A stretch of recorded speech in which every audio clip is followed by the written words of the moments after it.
Yo, it's your boy Bacon. You're now listening to Joe on the Max Allotment Podcast. Shut the fuck up and drink your beer.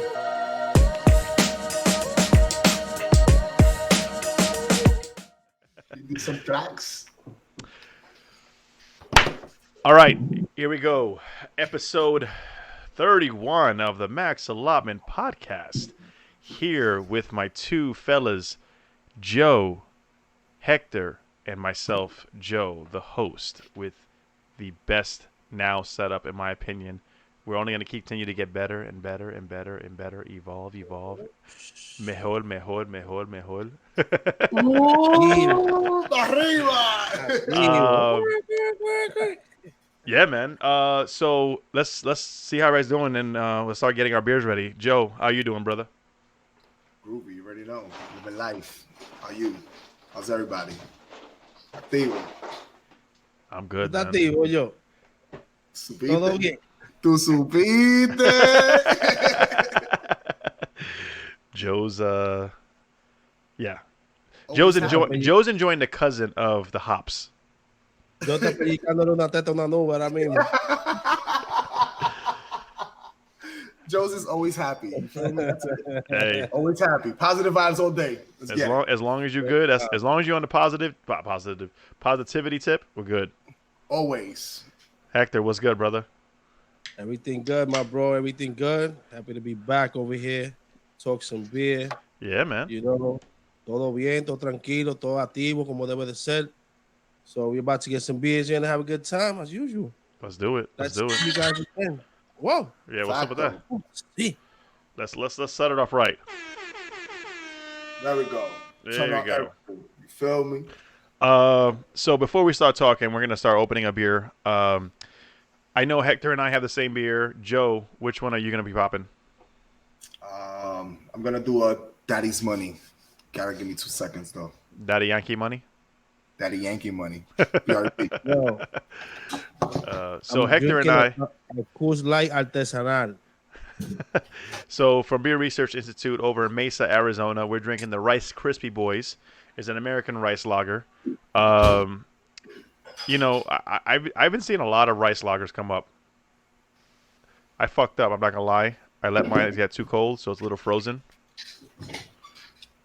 Before we get started, shout out to my man Marcus Crafty AZ with the awesome last hop.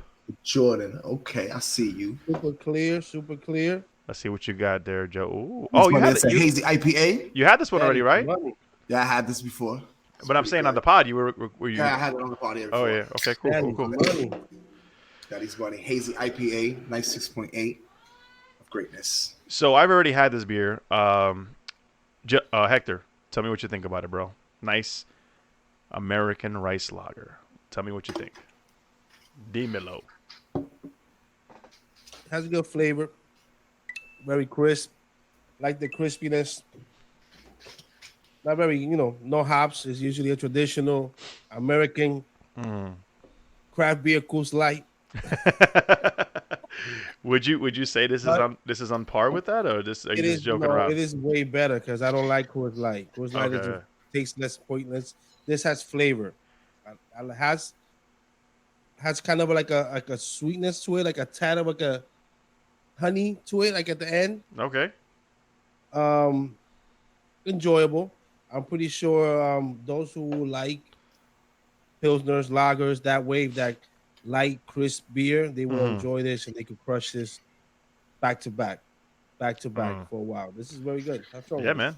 So this is what you would say when you want to transition somebody out of Bud Light, Coors Light, Budweiser. This is like, yo, let me hit you with some real shit. Exactly. Let me hit you with some of this stuff. Fresh. I mean, you like this. I'm gonna bring you something fresh. Yep. Same style, but fresh. Yeah. No, that makes a big difference. It's 100% like a huge difference. Joe, what's up with your Daddy Yankee money? Daddy's money. Daddy's Money. It's great. I mean, I had it before. It's a triple dry hop IPA. Triple hazy dry hop? IPA. Yeah, Wow. triple dry hop. Yeah. Dark, man. Yeah, that's pretty. What they happy with, man? Mud? with the freshest mud hops. I gotta knock daddy's money though. I gotta knock straight out. Wait Joe's till you like- try it, bro. Joe's like, So- I know the guys. Chill. Jeez. Oh, that's for Mayday. Yes, for Mayday. Hey, that's my man. My man Carlton Smith. Right? That's his name, right? Yeah, that's his name. Hey, Yo, shout out He said Carson. it.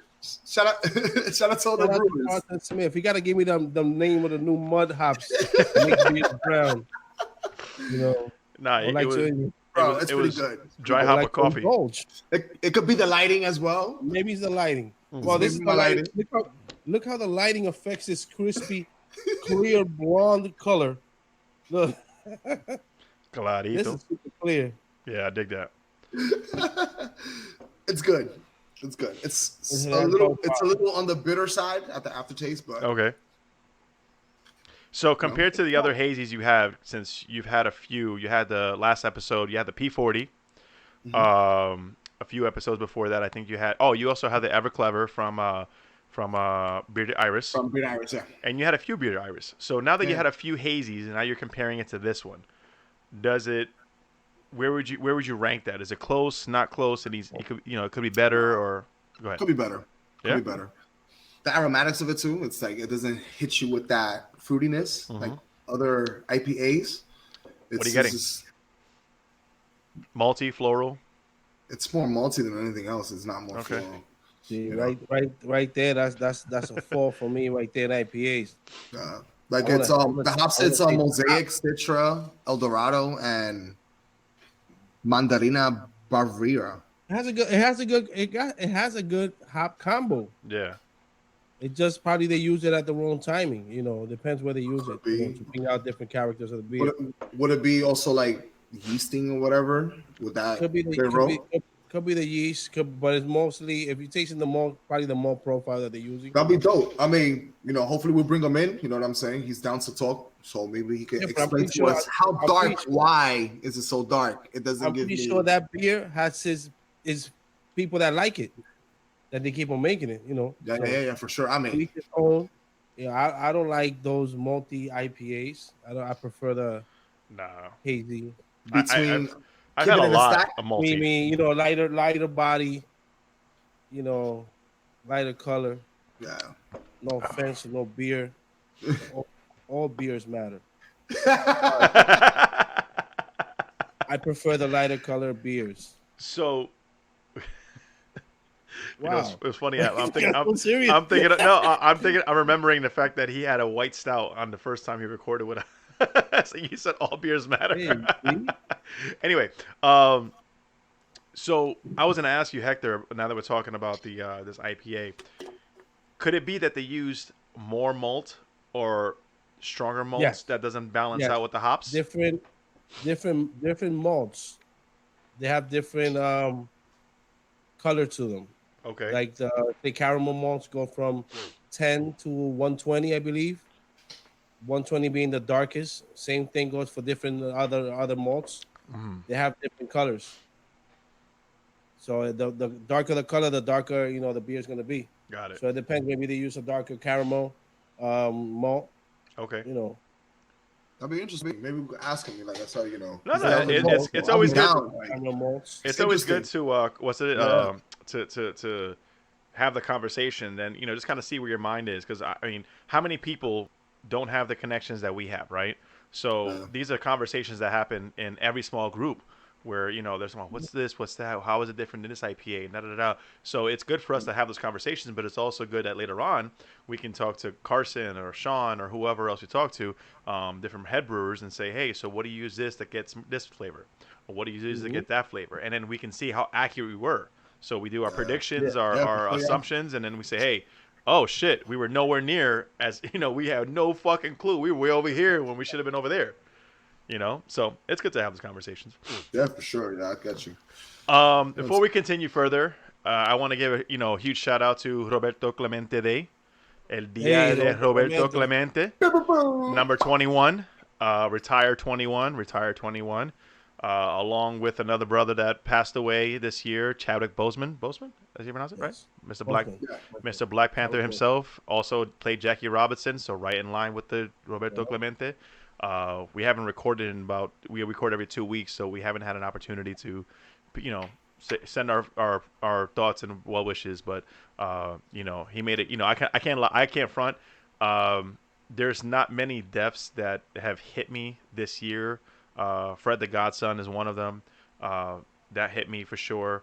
I know I'm missing somebody, but when I heard about Chadwick Boseman, first of all, I didn't know he was fighting cancer.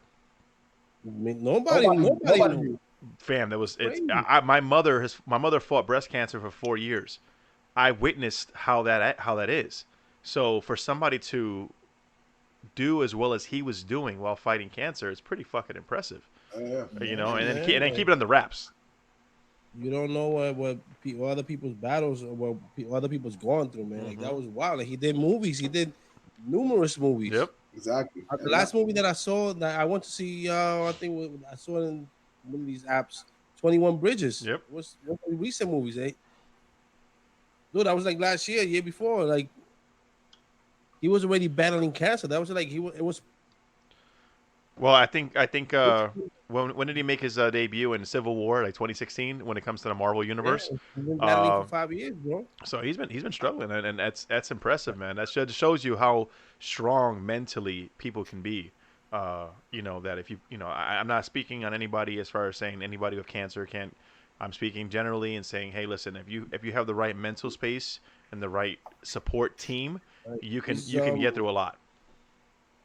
He's an inspiration to many other people that are battling illnesses, to just fulfill your dreams, go for your dreams, keep on moving, keep on striving, and just keep a positive state of mind. Yep. Because I'm pretty sure what he was going through, I don't want to shit on nobody. I can't even imagine how much pain he was enduring during shooting videos, his movies and stuff like that, while going chemo through and all that. Yep. Bro.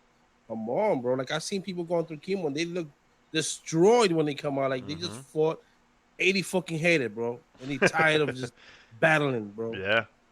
You just want to sleep, bro. I mean, you're injecting chill. radiation into your body. That's what chemo is. Yeah, like, that's. I could just.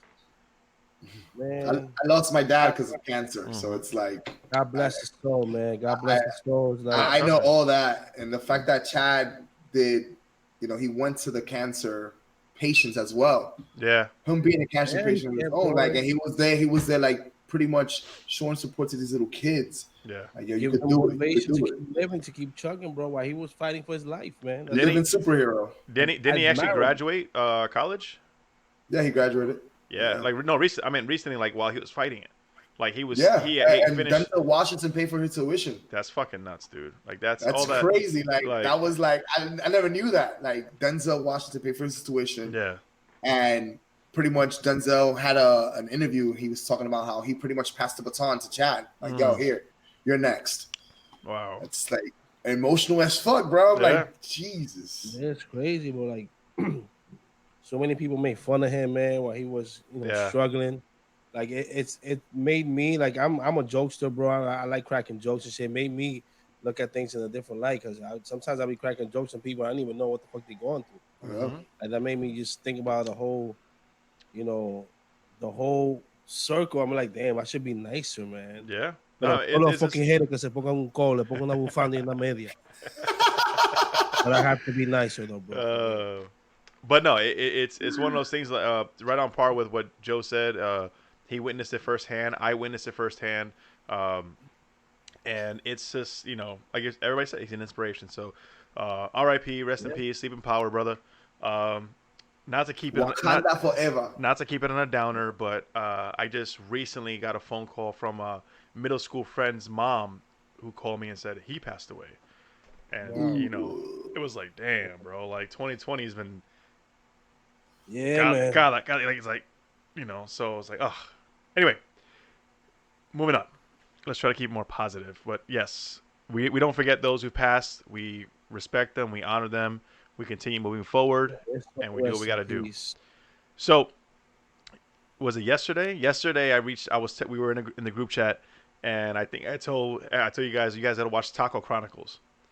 And then so Hector ended up watching Taco Chronicles. I don't know if Joe watched it. No, but I was eating tacos. Yo, if you guys if you're stuck at home still quarantining or whatever you're doing and you need something to watch Taco Chronicles. You will never ever look at tacos the same again. Ever. Dude. Yeah, but make sure you're eating too, because you'll get mad hungry. I'm trying to hear cut carbs. I'm here like tacos, tortillas de maíz. Like, yo, I'll just eat the tortillas by itself right now, yo. Just with the grease. Like, yo, I just want carbs. Did you see? I don't know if you saw this episode yet or if you watched it, but did you see the one where they were selling the tacos out of the canasta, bro? Yeah, yo, canasta tacos, bro. Bro, you know when I went to Mexico, I saw them and I was like, I ain't buying no tacos at the canasta. If I would have known they look that good and they taste that good like the people say, I would buy them for like 100.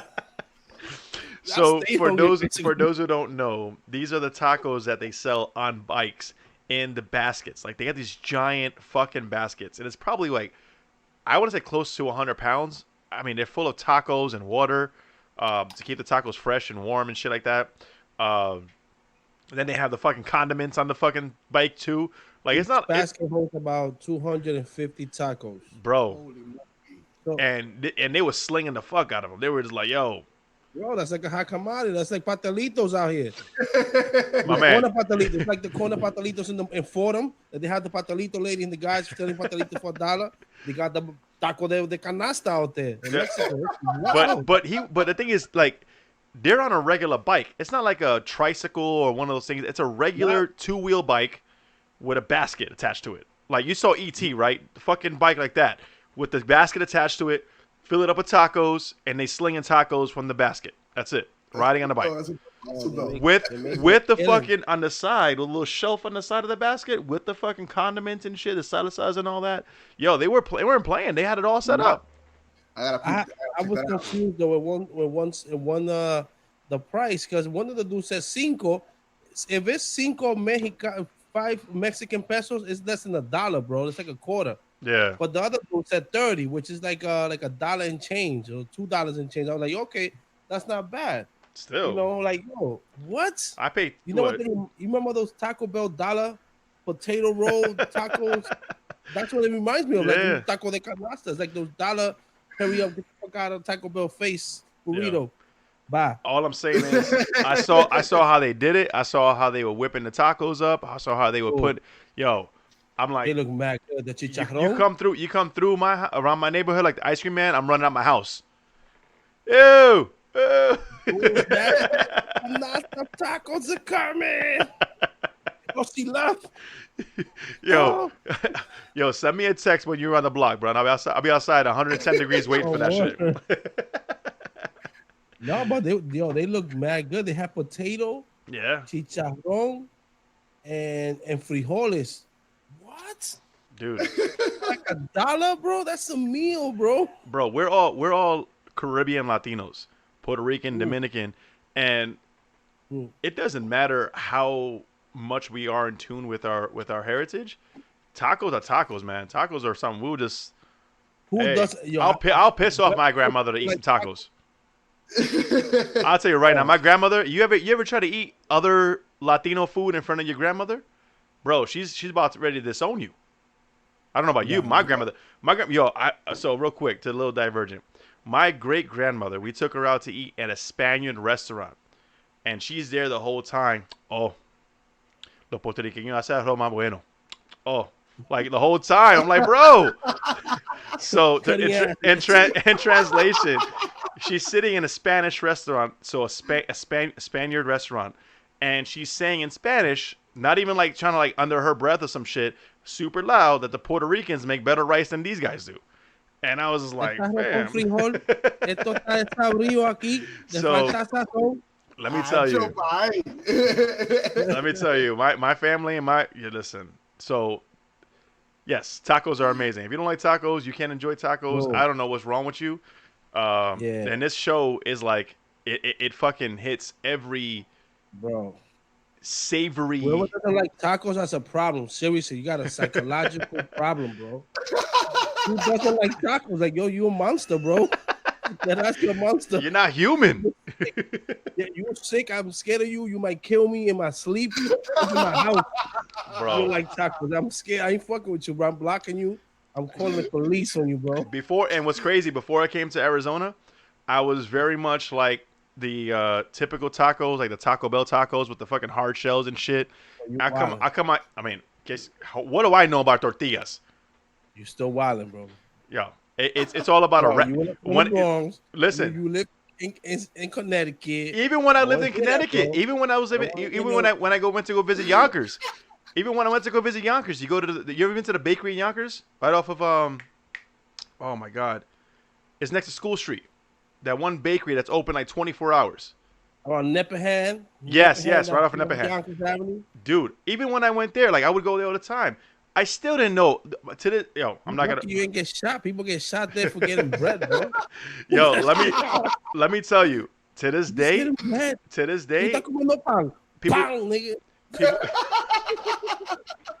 people ask me, "Yo, do you want corn or flour tortillas?" I'm like, I don't care, bro. I don't tell the difference. Give me whatever. Oh, there's a difference, bro. It's like I'm the same.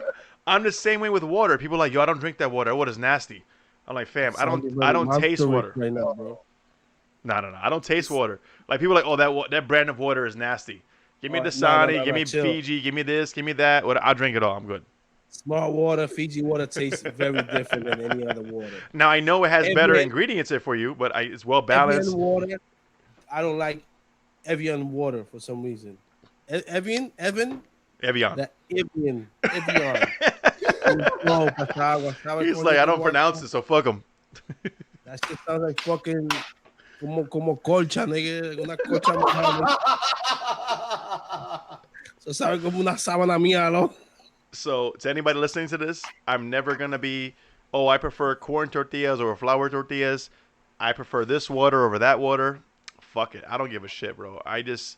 You put it in front of me, cool. I'm gonna eat it. You know, eat it. That's so it. Dasani water tastes the same as the Fiji water? See, Tango said, you damn right it does. No, of course you're gonna drink it, but Dasani tastes like it got rocks in it, bro. I will never.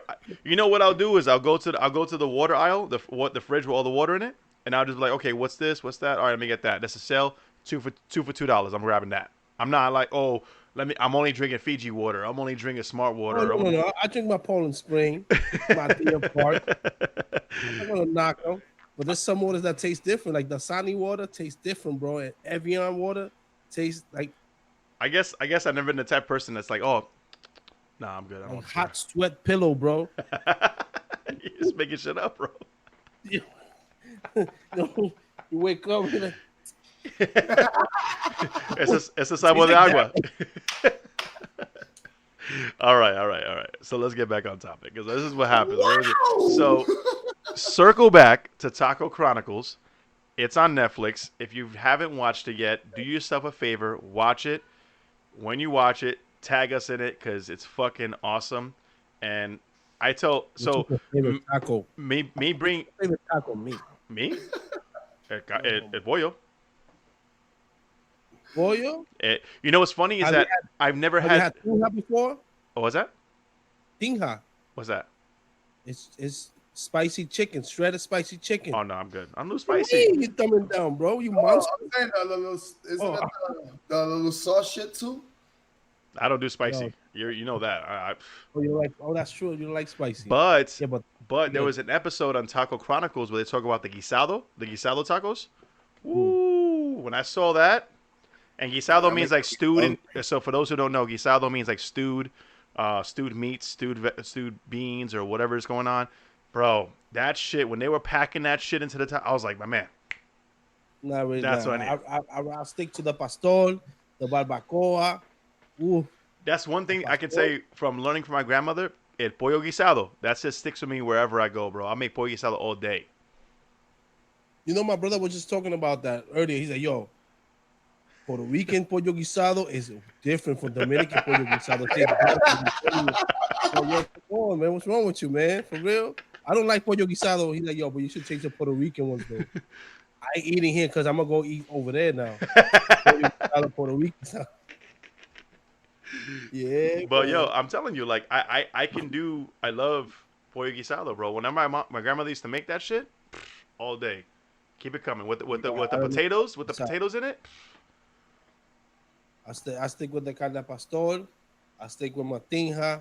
I stick with barbacoa. Ooh, barbacoa. I love barbacoa. Oh my god. Oh my god. Oh my god.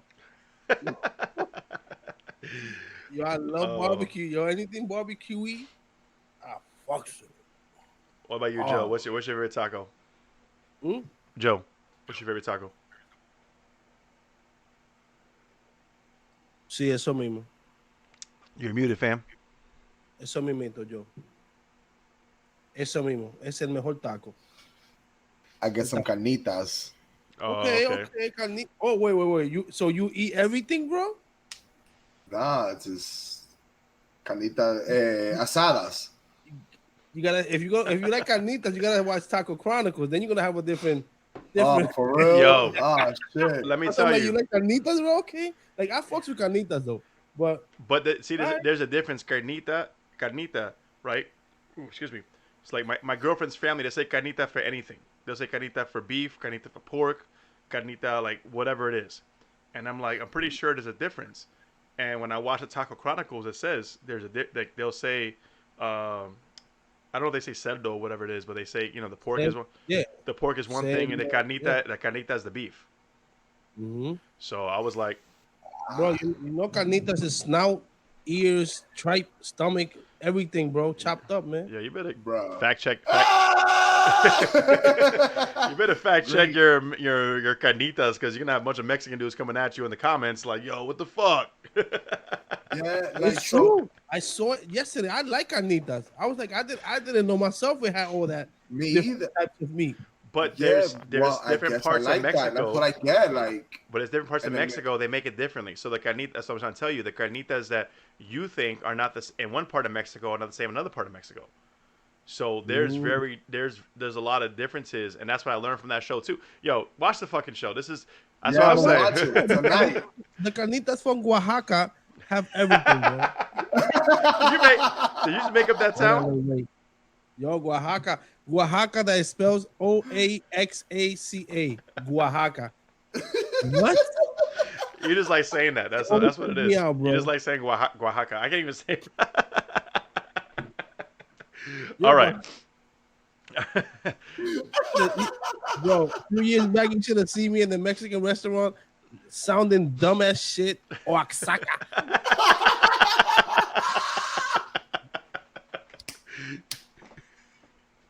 All joking aside, though, I am saying one of the ideas that I've always, one of the ideas that I've always had since I moved out here. The extra silent never.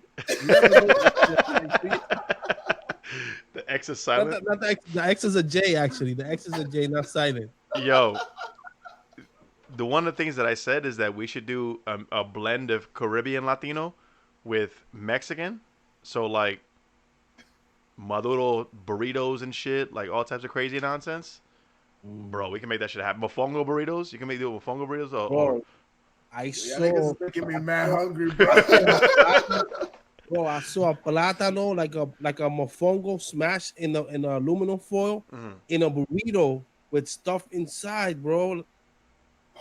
Like instead of the flour tortilla is a plátano, like mofongo. If my man El Ninja can do fucking sushi, plátanos, and all that other shit, why can't we do burritos? Yo, can we keep it off the podcast? Because we don't want nobody taking our ideas. Nah, Crazy. you gotta add the right sabor. You can't just you can't just take anything and throw it together. You gotta have the right sabor. All right. So go watch Taco Chronicles. So switching topics now. For sure. No, everybody listening, if you haven't watched it, watch it. Thank me later. This is not a paid sponsorship, by the way. No, it's not. I wish it was because Netflix got money. Oh, the lady that is the guy that sells tacos en canasta. Yeah. I fucks with you, yo. I like your vibe, man. Tacos, yo.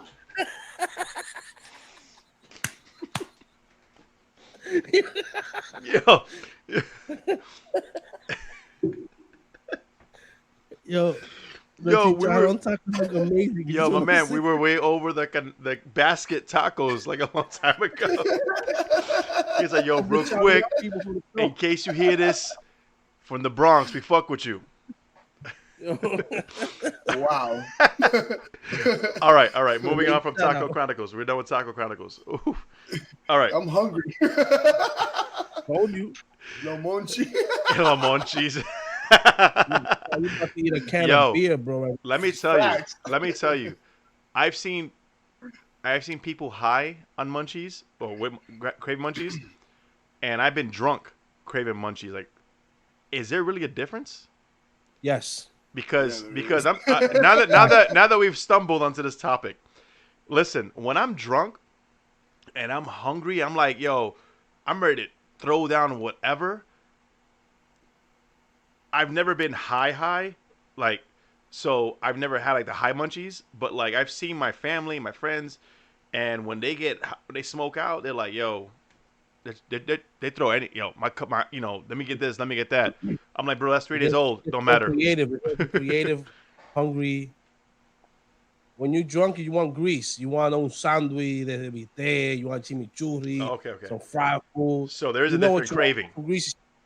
When you have the munchies, bro, you trying to create some good concoction that's gonna soothe your soul and your stomach, bro. Facts. So it's like, yo, I'm gonna make some macaroni and cheese, but if I crumble these spicy Cheetos on top with some crumbled bacon, they'll take it to another level. Okay, all right, I get it now. Okay, now that makes sense. I mean, Maju ketchup on top. Maju ketchup. Mayo ketchup is like, listen, if you've never had ketchup and mayo mixed together with your French fries or your plátanos or whatever you're eating, do yourself a favor and do that. And don't get. I haven't tried it yet, but I'm boycotting it. The Heinz mayo ketchup. Oh no! I'm not getting that. Won't go. You got to get the Best Foods or the Hellmann's. So I didn't know. Do you have? Okay, I'll change topics. So you got to get the Hellmann's or the Best Foods. They're the same company. Then you got to get the ketchup, and you got to have the right ratio, mayo to ketchup ratio. You stir it up with the fry that's been fried too long. It's real crunchy as fuck. You stir it up, and boom. You got to add a little bit of garlic powder. I never done that. I'm gonna try that. Yo tengo el secreto. You add a little garlic powder, and you could throw 3 dashes of Tabasco sauce or sriracha. My man. Okay, I can give that a shot. Vamos a cortarlo, que me jalté de comida. You know what's crazy? Hablate con Ivy. But you know what's interesting is that I like spicy mayo. So when I get sushi, that's all I eat my sushi with, spicy mayo. Oh, you don't like spicy, but you like spicy mayo? Listen, spicy mayo is different. Spicy mayo is fucking mayo ketchup, but just Asian. Okay. Work with me. So spicy mayo, sriracha sauce. No lo mismo, but it's similar. But what I'm saying, so next time you go to Red Robin, get the campfire sauce. That shit is fucking barbecue and ranch mixed together. Mm. I had buffalo ranch mixed the other day, and it was pretty darn good. So where you supposed to go? Where? Red Robin. Red Robin has the campfire sauce. You can buy the bottle of the sauce too. Like, you don't have to actually go there. But if you're gonna go there, whatever, get the campfire sauce, fam. So tomorrow, good. I had Buranch. That was mad good. Yeah, what? Buranch. I've never been to Red Robin, so fuck it. Buffalo and ranch sauce mixed. Are you saying brunch or brunch? Buranch. Buffalo and what? And ranch? Wait. You're saying the mix. The buffalo and ranch. It comes like that already. Yeah, buffalo and ranch mix. Oh, brunch. Mad good. Brunch. Made some ranch wings the other day. Well, the last time I made wings, I made it with some buffalo ranch. Okay. Pretty good. All right. Try that shit out. So. Lo Monty. Now that everybody's hungry, including those listening and watching, let's move on to Hector's North Carolina trip. North Carolina. Well, I didn't go to many breweries. I hit 4 breweries. Can I start with? Because I went for a family event. We went for a surprise baby shower. Can I say how much I'm hating on you for traveling as much as you've been doing in the past month? bro. I admit I'm my gonna have hate. I'm not gonna hide my hate. I admit it. And I'm here in the crib like, yo, yo, this motherfucker. Where? Come can I on, man. can I go out? Like, I go to Scottsdale, I go to Tempe, and that's probably as far as I travel. And I'm like, shit, I gotta get out of here, man. Trying to have fun, No, man. So that's whatever. cool. Like me, I'm trying to have. I'm shit. I'm broke as shit right now, bro. But I'm happy. Yo, I was talking to my brother. I'm like, yo, I've kind of done a lot this summer, man. Despite Despite the us pandemic. being in this whole pandemic. Like, it's been a busy summer for me too, man.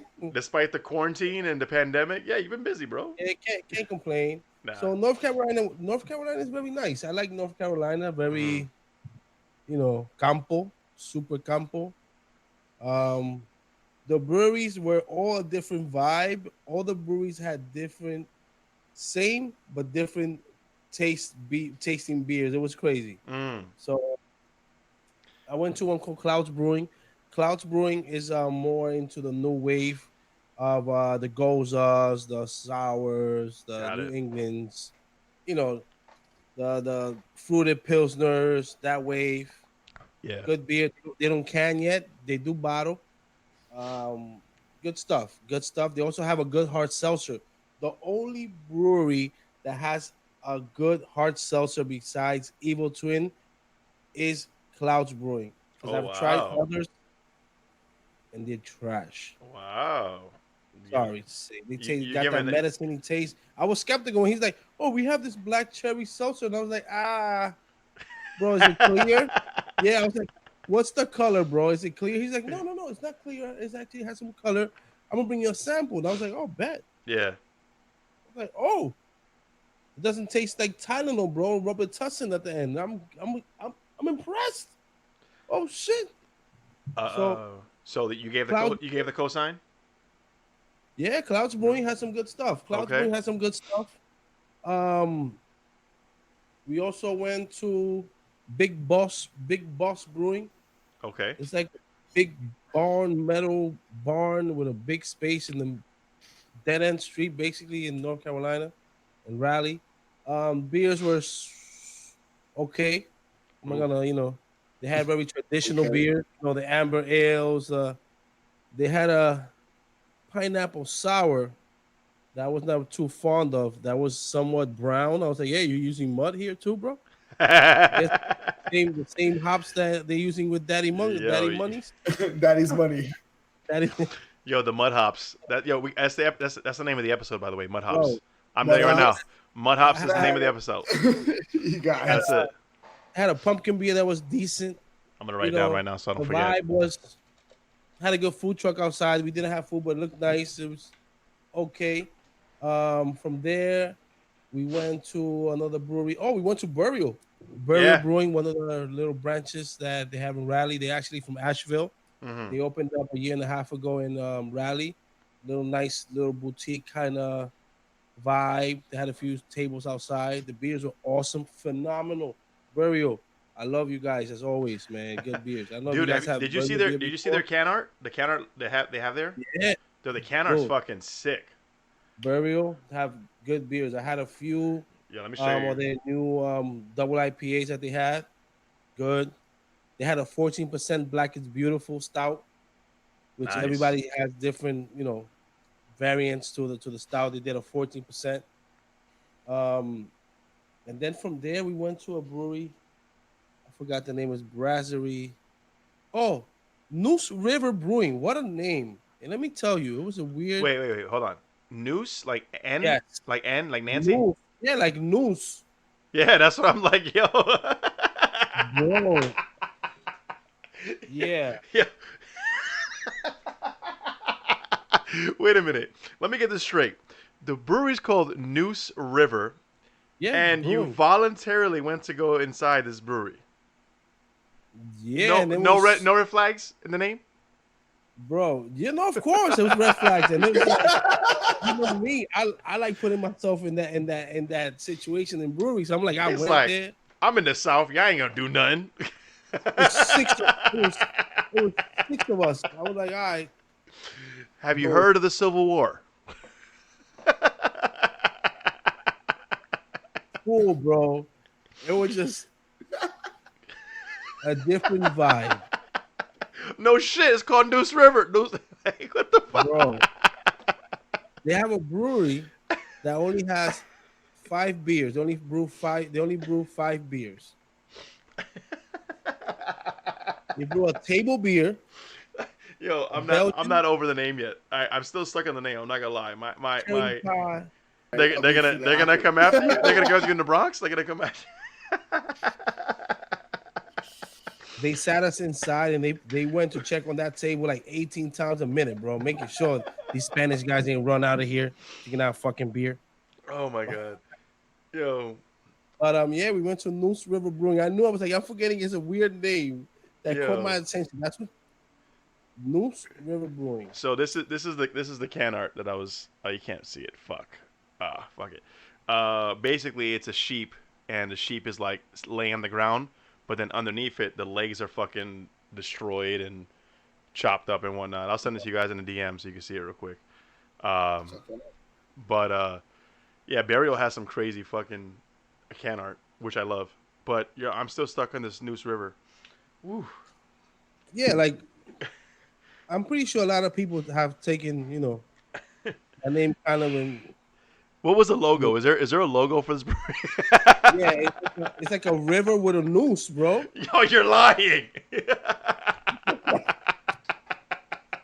What else? Yo, I'm gonna sound think stupid. I'm lying, bro? How you spell noose? Bro. Look, bro, it's a Noose River Brewing, bro. Look, My man. look. Yo. Can't see it. Send it in the group chat. Send it in DM. It's like a river with a noose in the middle. Like, yo, it's weird. Yo. Bro. Oh my god. They are very. They have their menu. The food is good. We had some poutine, some duck. They have duck. What? Yo, I can't stop. I'm trying to stop laughing because this is the funniest shit. You want to be. You're trying. I get it. You're trying to be serious, and I'm being childish as fuck. But I cannot get past the name, and I can't get. The logo has a river. No. River and the Noose. I'm not making this up. I don't lie, bro. I don't know if you could make some shit up like that. No, when I say we're going to Noose River Brewing, they're like, we going where? What's the name of it? Yeah, exactly. I would say the same thing. Noose River Brewing. Hey, Oh but man. not for nothing. Big Boss Brewing gave me more of that Noose River vibe, if you know what I'm saying, Okay. than actually Noose River. Got it. Because they saw us and they were like, oh, we had capacity. Look. Oh, that's a feather, fam. That's not a rope. A feather. That's like a featherish. Oh no, man! Over there in the brewery, it looked like that. That don't look like a. Yeah, I thought you were legit telling me like it's a noose, like actual like rope and shit. No. It's similar to a noose. I don't know. Nah, actually, that'd be crazy, bro. Yeah, that's like a feather, bro. Is a bird called noose? No. I'm just saying the feather. Oh, they do have a Black is Beautiful.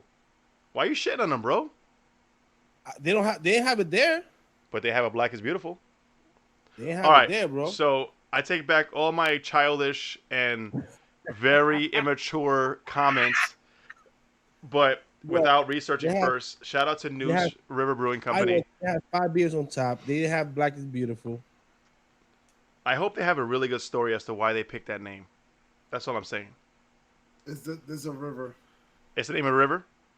Mm-hmm. But even if, come on. We're talking about the South. It's like me saying, oh, General Lee Brewing. Come on, bro. Yeah. For those who don't know who General Lee is, Stonewall Jackson or some shit. Like, is Stonewall Jackson, was he part of the South? No, I can't remember.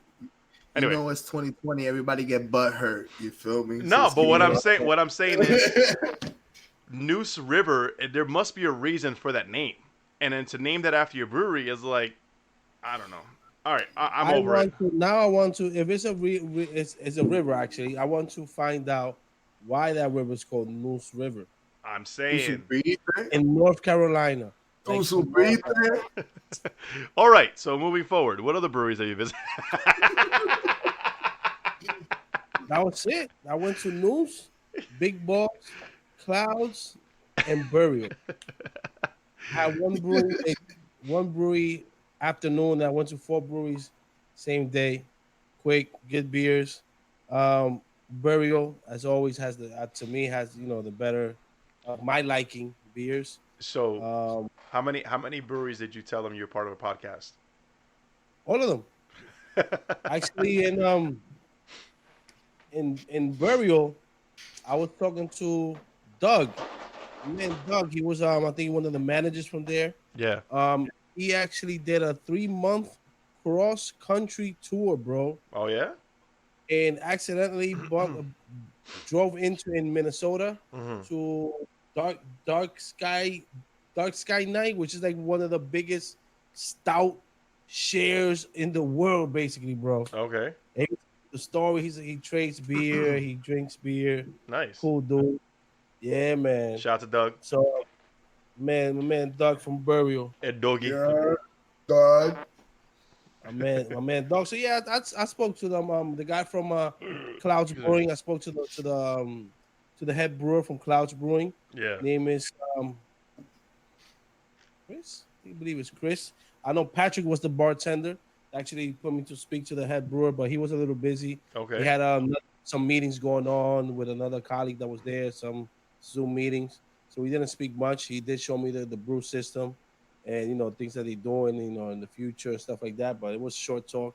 Nice. And then I was talking to Patrick, behind the bar. But good shit, in Noose Brewing, I didn't speak much, man. I was just there for the. You know why, boy? I was just there checking, man, making sure we was Yo, good. And listen, Noose Brewing. Boss Shout out to Big Noose vibes. Brewing. I again, 100%. I was very immature in my response and without looking it up, so I apologize. I don't know if you get this often. You know, I'm sorry. There's not many. it's all It's love, not but really. come It's on, not really. my name Is you. it synonyms that you can use a word for something else? It's not really many of those that you use for noose. You know what I mean? So it's not like you can say, no, I meant it this way, or I meant it that way, or like. So anyway, why don't we move on to the next beer? Everybody's done their beer, right? What are we drinking? No, I haven't even, My man, Shogi, I gotta go get my other beer. that BRB. backwash. Oh, no, we're gonna get the sour prick. We're gonna do a sour prick. Sour prick. Let me go get that. Ooh, sour prick. Prick.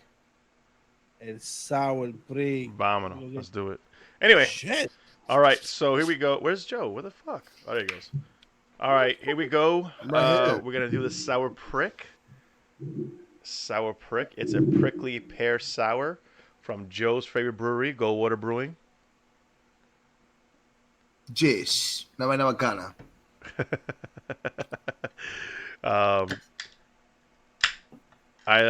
This is so what's his name? Sean gave me some of this from the tank before they even canned it.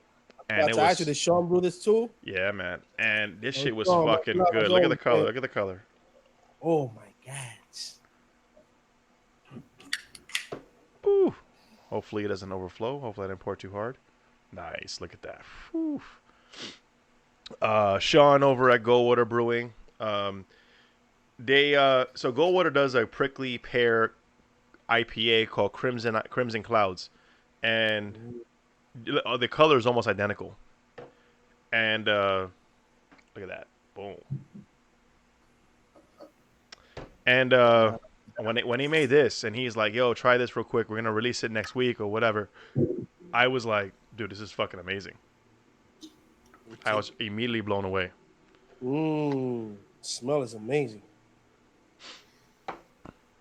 So, I gotta take my picture real quick. Joe because sacando foto aquí, taking his picture. It looks beautiful. Let me tell you. Wow. So Hector, you tasted already, right? Yes. Talk to us about it. Talk to us about it. Walk us through what you're tasting. Oh, so good. light, refreshing, tart. I have never had prickly pear, but I know I love it. Very like it's like it's like sweet cactus basically. I Like kind of like right. I wouldn't It's I it, wouldn't I it's wouldn't so know what like it is like if you I could walk past it.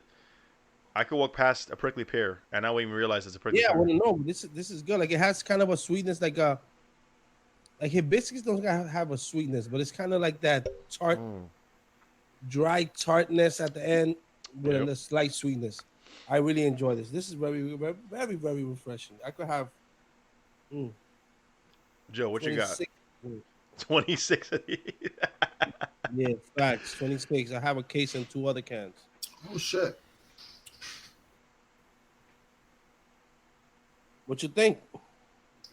I fuck with this. It's very it's light. You Mm. know, it's fresh. Um, It's good. so this will be something that I would really enjoy. You know, chilling in the backyard in a hot summer night. Feel that's how Okay. I feel about this beer. It's pretty good. Pretty good. I don't get too much of a sour actually. Really? It's not really sour. You get a tartness. Yeah, it's a tart. It's not Okay. sour. It's good though. It's good. So it's more tart, not sour. Definitely more tart than sour. Definitely. More I tart than thought sour. I can't disagree with you guys. I echo the same sentiments. I had this about 2 weeks ago when I first got it, and it's an amazing beer. I had it before he canned it, like I said earlier, and I was blown away. He gave me like a small, like 2 ounce sample, and it was warm. It wasn't even cold, and I was like, dude, this is fucking amazing.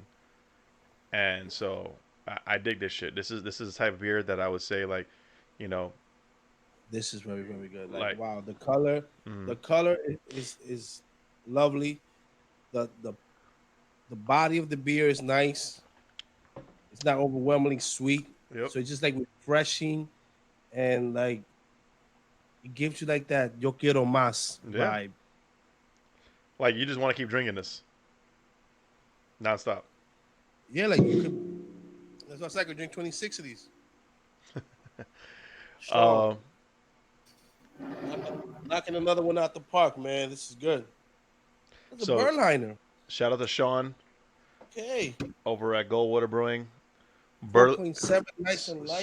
So we're gonna get our accents right. It's a Berliner Weiss. I learned There we that. go. Excuse me? Berliner Weiss. Weiss. Berliner Pontunco?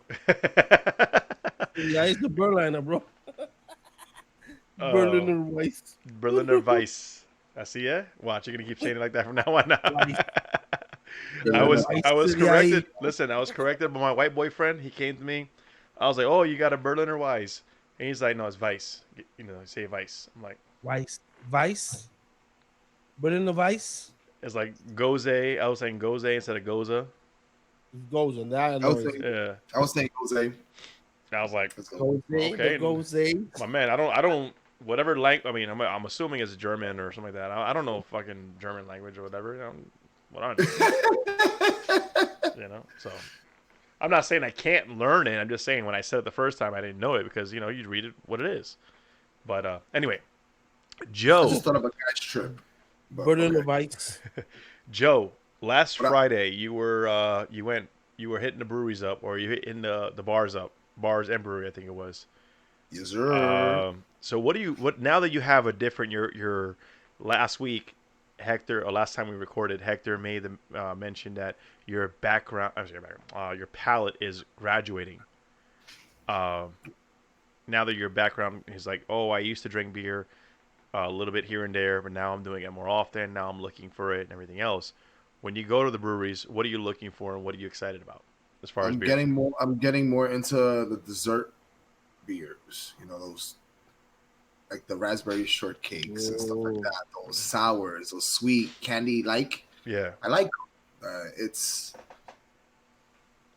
it's better than drinking a heavy ass IPA, you know what I'm saying?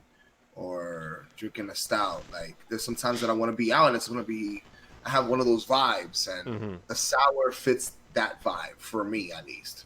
Yeah. It's, oh, Let's go for those, man. So now you are Team Sour. I wouldn't say Team Sour fully. Look at you.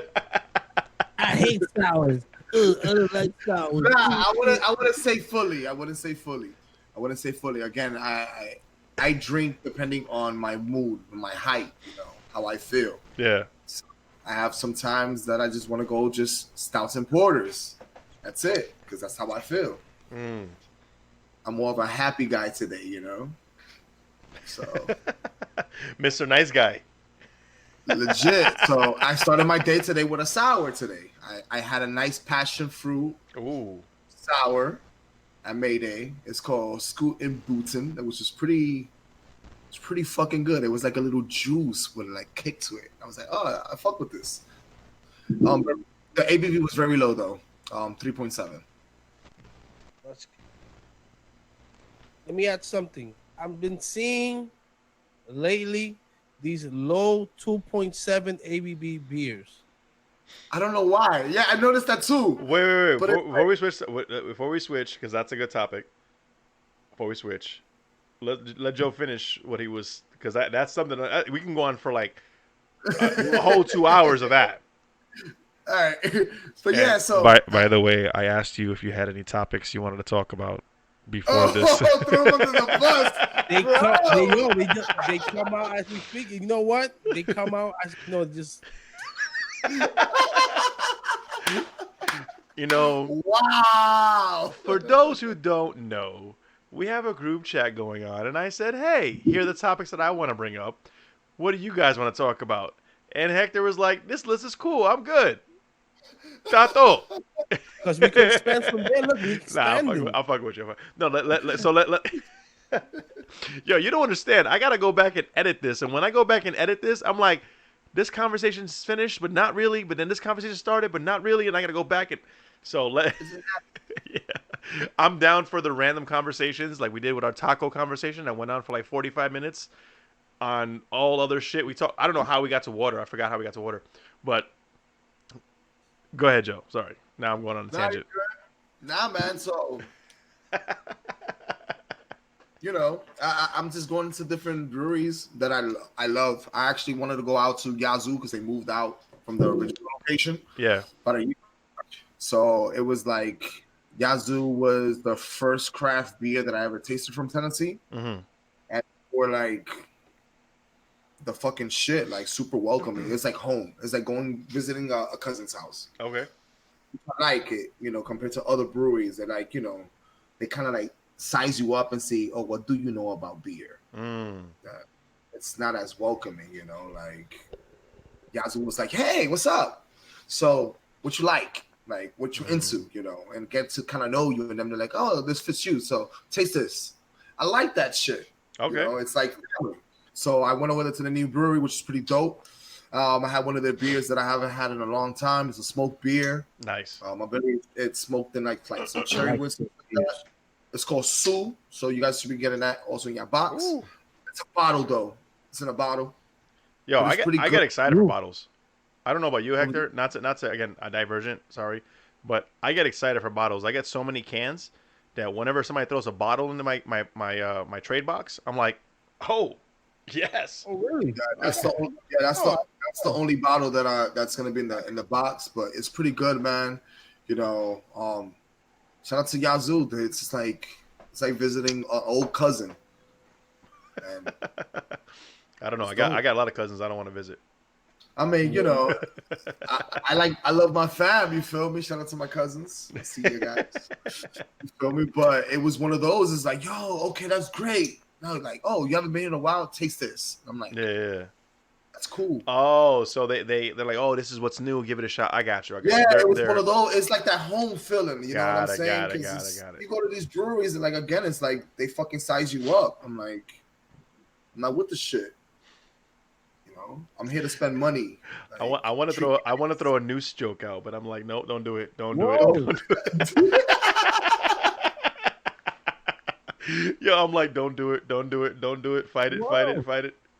So before we go on to the next topic, Hector, what's with the 2.7 beers? I've been seeing them around lately. Like a few breweries have a low ABV beer, 2.7. They usually either call it beer, they call it simple. They just I think those are called that category when you get that low. I think they're considered table beers.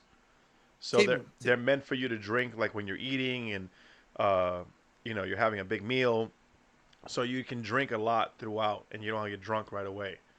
Um, I'm good. Anything under 3%, I'm good. Hard pass. No, and maybe it's my ignorance speaking, and that's perfectly fine. I accept the fact that I'm ignorant when I say this, but when I drink beer, there's a certain feeling that I want to get, and it's not drunk, but because I could just drink liquor if I want to get drunk. But when you drink beer, you want to enjoy it and you want to have that gradual buzz. You know what I mean? It's like what was that scene in Wolf of Wall Street when Jordan Belfort is stuck at home, and the one dude Jonah Hill's character comes to visit him, and he's like, "What?" He's like, "You want a beer? It's non-alcoholic, but you can have some." And he's like, "What do you mean non-alcoholic? Like, it takes a lot for you to get drunk?" Or he's like, "No, you just won't get drunk at all." He's like, "What the fuck's the point?" He's like, "Well, why am I drinking it?" I talked about that. What's funny is that I mentioned that I forget who I was talking to, but I mentioned that too because I saw a commercial for Heineken, the Heineken non-alcoholic, and I was like, my man, it was a commercial where the guy was like talking to his dad, and his dad was like, "Oh, you're drinking? Give me the keys." And he's like, "Nope, not alcoholic. I'm driving." And I'm like, "What the fuck's the point of that?" But I then, haven't had one. I want to try one. No, I'm saying pregnant yeah, I can see that. women enjoy it that like craft beer. Like Lagunitas has a non-alcoholic hop. It's called hop refresher. I've seen those. That they add hops to it, so you still get the hoppy feeling of and that spritzy hoppy feeling that it kind of tricks your brain somewhat that you kind of drinking a beer when you are pregnant. But I'm not a girl, so I'm never gonna drink that shit. Tu supiste. I'm not drinking no non-alcoholic beer, bro. You trying to stop shit? What you think I am, bro? You trying to play me, bro? Listen, well, I'm somebody also mentioned to me that alcoholics who can't drink alcohol and they want to curb that taste or that urge, they would also drink. I don't know how true that would be. Uh, I don't consider myself to be an alcoholic, so I can't, put myself in that position. But if worse came to worse, and and I had to try it, whatever. I don't know. Then you'll be addicted to Lagunitas hop refreshers. Yo, I drink 68 of these shits every day, son. all duels all day. Wilding right now. Sugar Yo. everywhere, bro. But back to the 2.7, the 2.7, 2.5 IPAs and beers. First of all, they're selling them for like $16 to $18 a 4-pack. Bro, they selling the same price. $6-7 a pint, bro. Fam, you can never sell me on a super low ABV beer. Again, 3% is my threshold. 3% is 3%. 3% is where I'm like, okay, 3%. All right. You know what? Maybe it's made for, it's got a lot of fruit in it, whatever it is. I get it. Okay, cool. When you start reaching the 2s, nah, I'm good. The lowest I've gone is 3.5. That Gun Hill did the soft serves.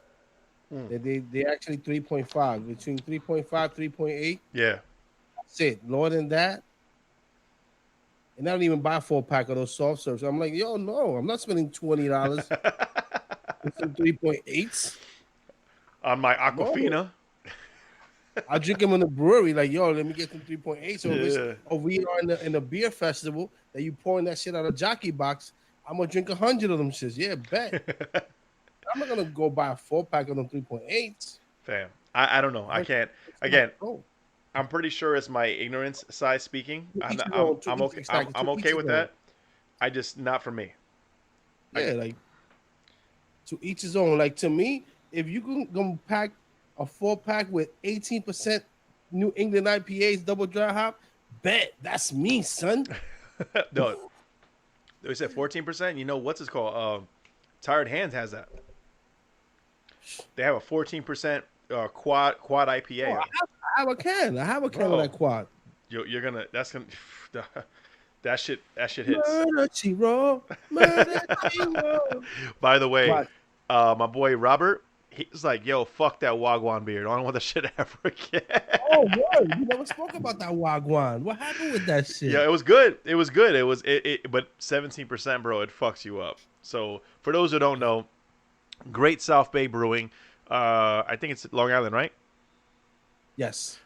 They brewed a beer, which is a Belgian something or other. Long story short, it was a golden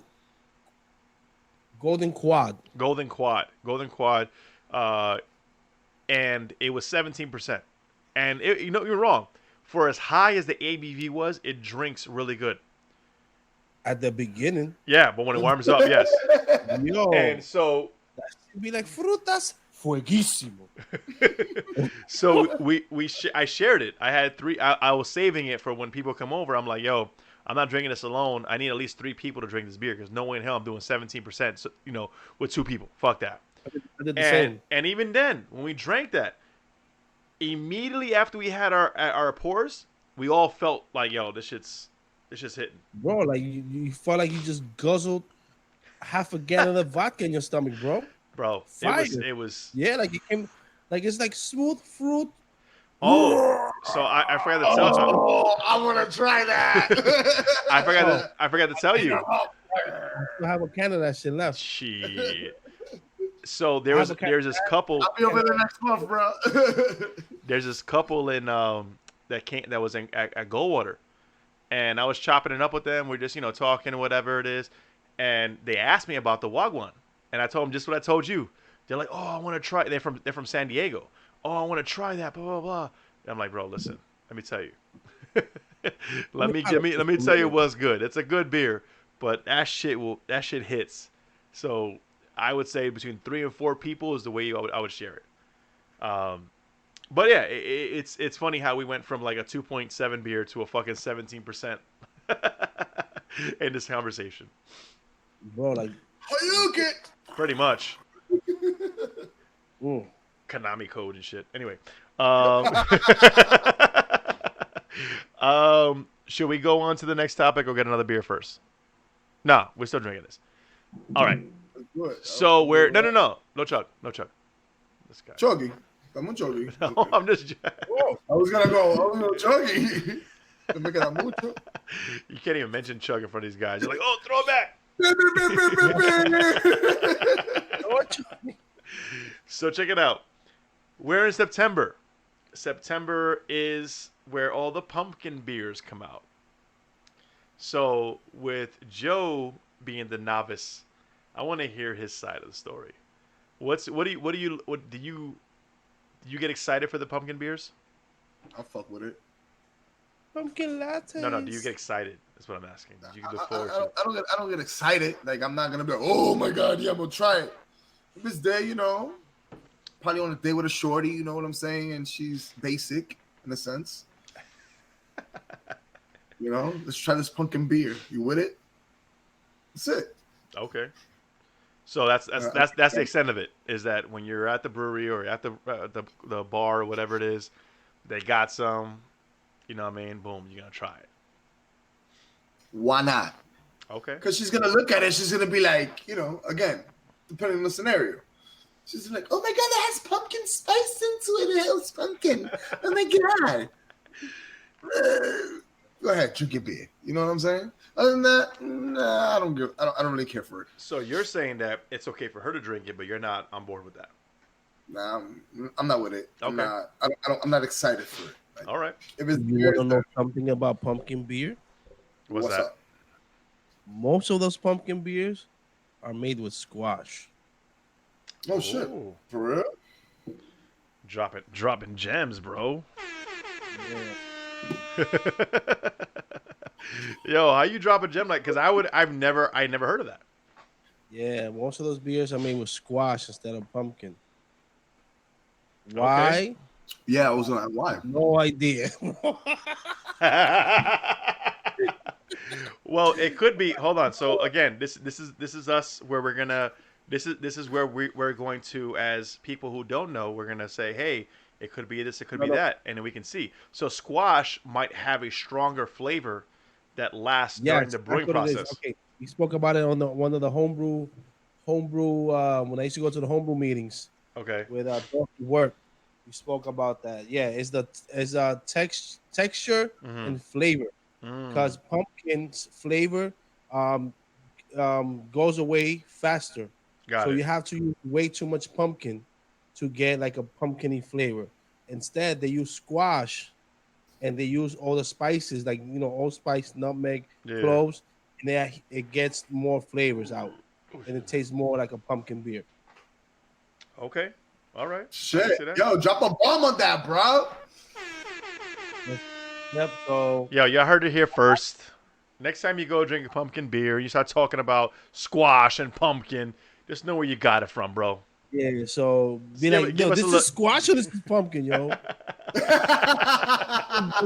Yo, Yo, let me talk to the head brewer, bro. What you got me drinking over here? yo, You throwing squash this in this squash bitch? or this is tomato. So, all right. So Hector, now that you've shared your insider and everything else, what do you look forward to the pumpkin beers? Um, I Is enjoy them. I'm not gonna say I don't. I'm not really too much into the pumpkin wave. mm, You know, not really. I enjoy them. I did have a good candy yams beer last year that came out. ooh, Yeah, candy yams with pineapple and a little bit of lactose, a brown ale with candy yams, imperial. okay, That was a pumpkiny kind of 9% kick you in your face.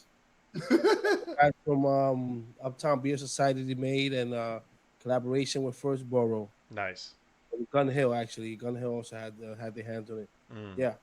But besides that, pumpkin beers, I'm like, I saw that Harpoon released pumpkin coffee. everything you're saying right now is bad. You started with harpoon. Wow. You're like harpoon released, and I'm like, Go, listen, go. Yeah, but harpoon, UFO, all them shits, whatever. Like it is. And when I first started drinking beer, it was like one of the first breweries that I used to drink from. Like because you go to a fucking supermarket or whatever it is, you get a mixed 12 pack, and what are you gonna do? But wow, that you don't love to Harpoon now? I'm good, man. That's a Don't love to that stage Harpoon. is left. That's you got to graduate, bro. Like you said, your There's another one palate. from the supermarket that I like, Terrapin. Oh, Terrapin's good. Terrapin is actually Yeah. really good. Terrapin is one of those breweries that, for a while, people were trying to get a hold of, nationwide. It was a good while that people were trying to get. I think that's also out of Georgia as well. I Um, had the Liki Pipolo. There's a passion fruit Ichi Kichi pineapple. Yaya Gaga. What did you say? Yeah, they have no. There's a weird name. It's Liki Kipolo Liki. Isn't Some it? Is it like in a light it's a peach? pinky, yeah, like a green turquoise I think I pinky. know what you're talking about. Yeah. Dude, it's very good. It's a passion fruit. It's passion fruit pineapple. Super good. It comes in one of those packs, one of those sampler packs. I had it. I was like, oh shit, this is not good. Can't go wrong with some supermarket beers, man. Going Well, back to you the can pumpkin, because um, Blue Moon sells supermarkets. I mean, come I'm on. not really sure if Blue I Moon. have favorite pumpkin. Oh, you know who has had at one point that I used to like? Oh, Southern Tier. who? Southern Tier had pumpkin, an imperial pumpkin beer. Oh yes, they had That that was for a while. That was like nationwide. that People get excited for that was like shit. seasonal. Pumpkin actually. 'Cause it was like 9.8, which was pretty good. I'm over the whole pumpkin beer, but um, House makes a Pie Thief is the name of the beer, What's the and name of it? Pie Thief, Okay. and they have their pumpkin variants and a few other shit. Um, that one I get excited for because it's a wheat wine, so it's like 12 or 13%, some shit like that, and it's fucking so good. Like it's. Whew, that's the kind of that's the beer you want to have when you want a pumpkin beer. Outside of that, Weyerbacher, that Imperial pumpkin. Uh, Yeah. That shit is fucking good too. I haven't had any more recent versions. I think the last time I had it was like 2016, 2017. But that's outside of that, I can pass on pumpkin beers. I had And a pumpkin stout. I'm not really sure who it was from. yeah, It was a pumpkin stout that was pretty good. I don't but know. one thing I won't do is I won't buy pumpkin beers from a supermarket. And if I do buy it, it's because I'm giving it to other people, so they don't drink my pumpkin beers, my good shit. I actually got we have a 6-pack of the Voodoo Ranger pumpkin. It's a spicy pumpkin. See I didn't that's get to try that's it. where Voodoo Ranger loses me. I'm like, I'm good. I didn't even get to try it. Now that we're talking about Joe. pumpkin, you I'm left good. that in the fridge. Wow. Yo, ma, meatloaf. I'm upset right now. Yo, tell me that wasn't it right there. I'm upset. I'm upset. Nobody, no beers get left behind. No. For those who are listening to this, you missed the mannerisms that Hector showed. Because he was talking to somebody. It's about, yo, we got pumpkin beer. Like, bah, meatloaf. What about it? It's like, yo, my brain be like, yo, where's the beer? What happened to the beer? All right. Wow. Movie. Woo. All right. So we are back again. We're going to open up. All three of us have a beer from Ren House. Joe, which Red House beer do you have? Because you're the only one that's different from us right now. I have the Good Boy Wally. Oh, Good boy Wally. Triple IPA. Triple. Triple, oíste. Triple. Listo. Hi, Chichi. That one, so that one's sitting at, I think, at like 10.2, 10.1%. I'm a huge When fan. is Ren House gonna put the ABV on the beers? Oh, Never. they didn't put it. I know. Yeah. This,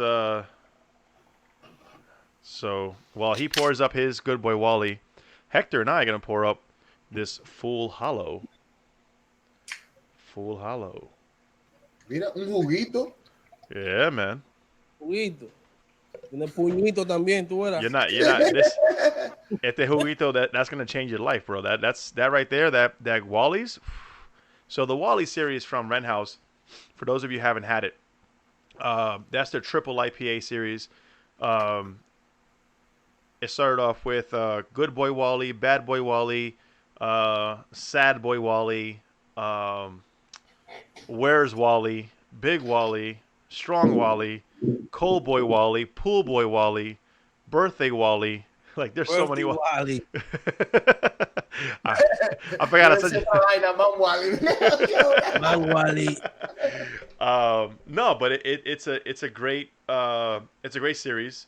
I think the Wally is the dog of the owner, or one of the owners, and it's a solid beer, man. So Hector and I are gonna drink this double IPA from Ren House, the Fool's Hollow. I know I said this already, but one more time, Fool Hollow. I'm not gonna lie. When this beer came out, I passed on it. I wasn't, for some reason, I wasn't looking forward to it. I don't know what it was, and I'll let Hector try his first, and then we'll see what he says. Because I already have my thoughts on it. I already posted my review online, so let's see what Hector has to say. Oh, there you go with the drums. Oh, Dude, you got the drums. You could be doing a broop, and you ain't doing it, my man. man. No, Sabe, bajo perfil siempre, ¿te supiste? Yo, okay. you could be doing the broop in real life, like legitimately. There you go. The symbols is in the closet, you know. So real quick, so you guys can see the color. It's got a light haze look to it. It's hazy, but it's a light haze almost. It's like a light, light straw, strawy color. Oh, a hay color, hay straw type of thing. Yeah, Is that where you going with that? smells good. I think Joe just took a sip. let's quiet down in a serious review. Joe, you've had the good boy Wally.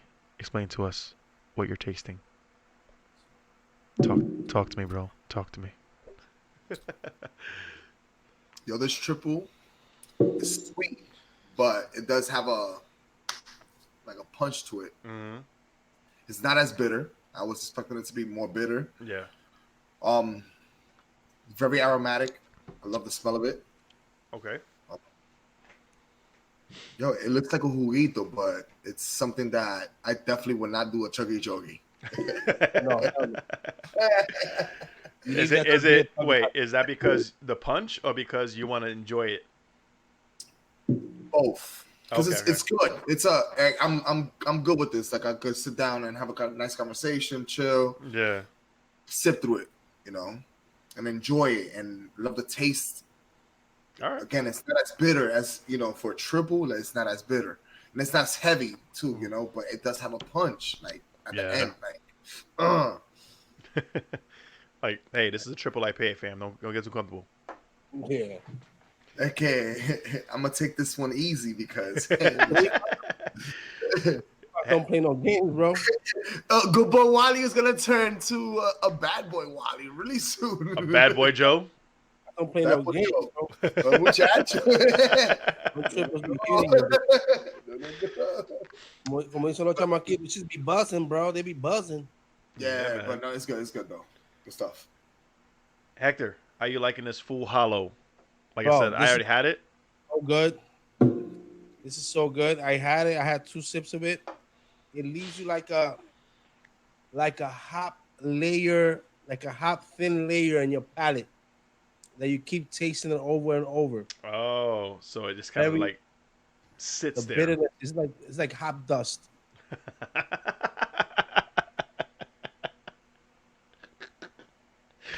You know what? If I didn't already commit to mud hops, hop dust would have been the name of this. Hey, super creamy, medium body, medium heavy body because of the creaminess of the beer. Yeah. The smell is insane. Like you get all these like a fruit, piney fruit bouquet, mixed fruits with also citrusy fruits attached to it. The taste of the beer is bitter. Mm. Get the hops, get the hop punch, you get the hop bite right away. Okay. That stays lingering. So if you love hops like myself, Hop if heads. you love double IPAs, I'm pretty sure this is double dry hop. No, is it? This is so good. Like you feel, Oh, shit, sorry guys. hey, salud, como dicen nosotros, salud, Hey. muchacho, que te aproveche. Hey, So drinking beer. if you like hops like myself, like you drink this beer and the hops just stay lingering in your palate until the next sip. I love it. Yeah. Sean, No. It's Ren House. Slow down. Sean go on. This is Ren House. Who's the beer from Ren House, man? I feel like they all. He told me the name of it too. He was talking about the guy from Ren House. Shout out. Drew is the only one that I know off the top of my head. So Drew is one of the owners. Drew is heavily so. One of the things that I love about Ren House is, to Joe's point earlier, when you go to Ren House, it's like you're going to visit friends and family. As it should be. And they're very welcoming. They're very open. Drew, I forget his full name, but Drew, he's always on social media. So he's always in the Facebook groups. He's always in the Instagram situations. He's always replying. He's always getting feedback. We had conversations on the Facebook groups about brewery prices and brewery, like all the shit. And Drew just gives this in-depth breakdown about all the stuff. And he's an awesome guy. Like, just talking to him the few times that I had conversations with him, you could see that he's genuine about what he says and how he feels about his projects. When it comes to beer, when it comes to his business, when it comes to anything else. So shout out to Drew. He didn't brew the beer. I don't think he's a brewer, but he's the only person I know off the top of my head. I know that the Ren House team is a tight team too, which is awesome. They have they're really close knit. They're really tight. Like I don't know how to explain it, and they work well with each other. You talk if you talk to They get the along with each other. yeah, if you talk to the bartenders when they open again, because right now they're closed because of COVID. But we talk to the bartenders; they're like super knowledgeable on the beer. They'll tell you straight out, "Hey, I like this one over that one. I like this over this." Blah blah blah.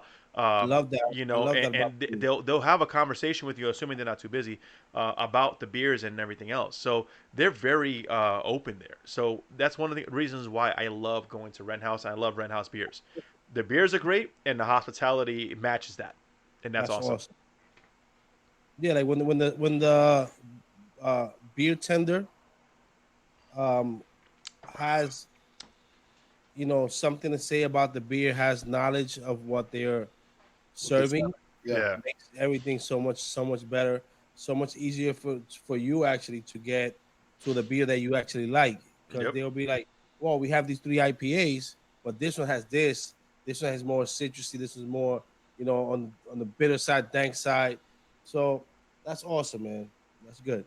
Yeah, man, and hopefully when you guys ever come to Arizona, and hopefully they're open. But Rent House is awesome, dude. Rent House is a legit house. Like just so for those who don't Yeah, know, like Rent House, that's you walk in, it's a little, you feel like you're walking into somebody's crib. Like I don't know how to explain it. cool.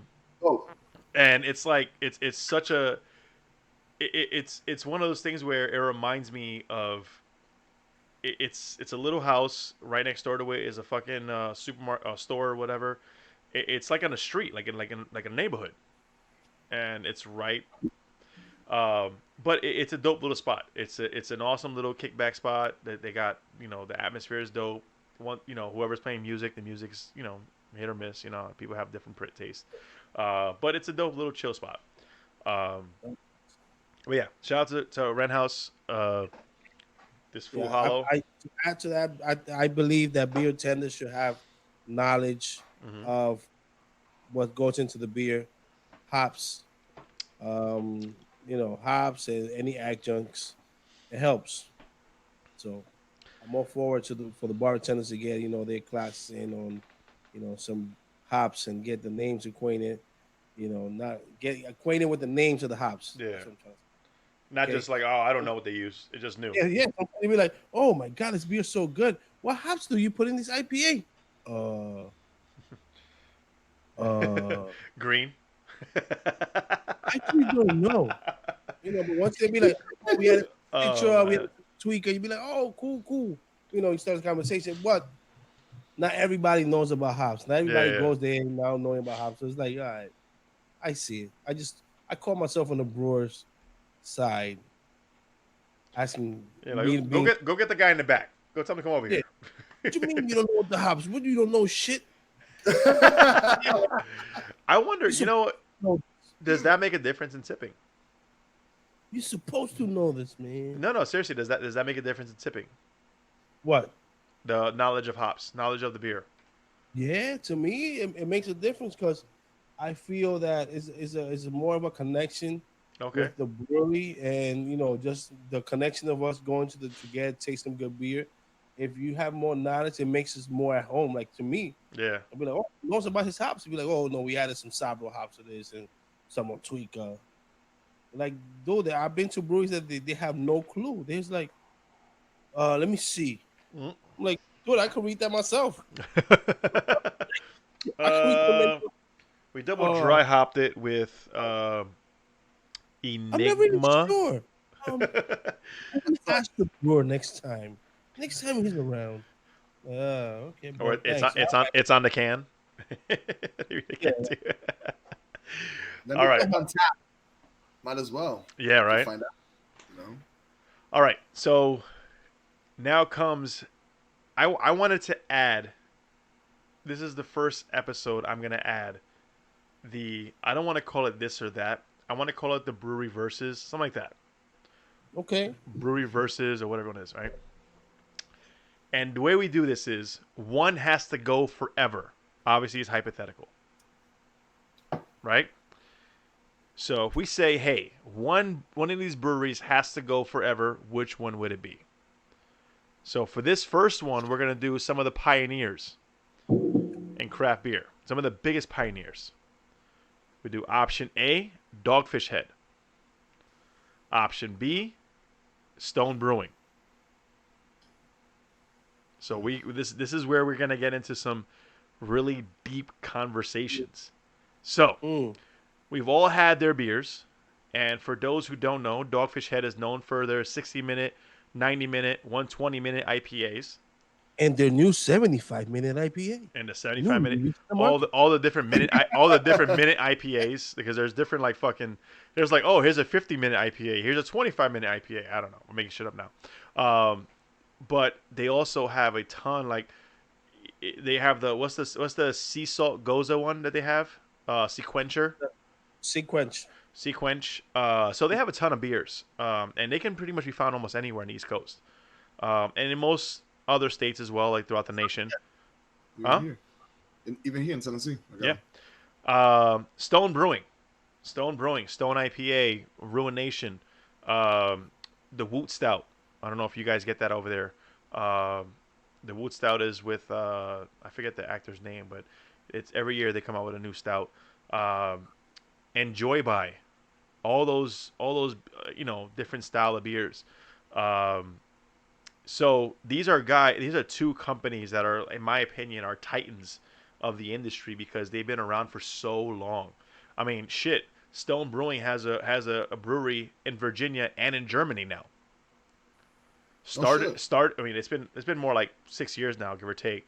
But they started off in fucking San Diego, and now they have a brewery in Virginia, in Richmond, Virginia, I believe it is, and they have a brewery over in Germany.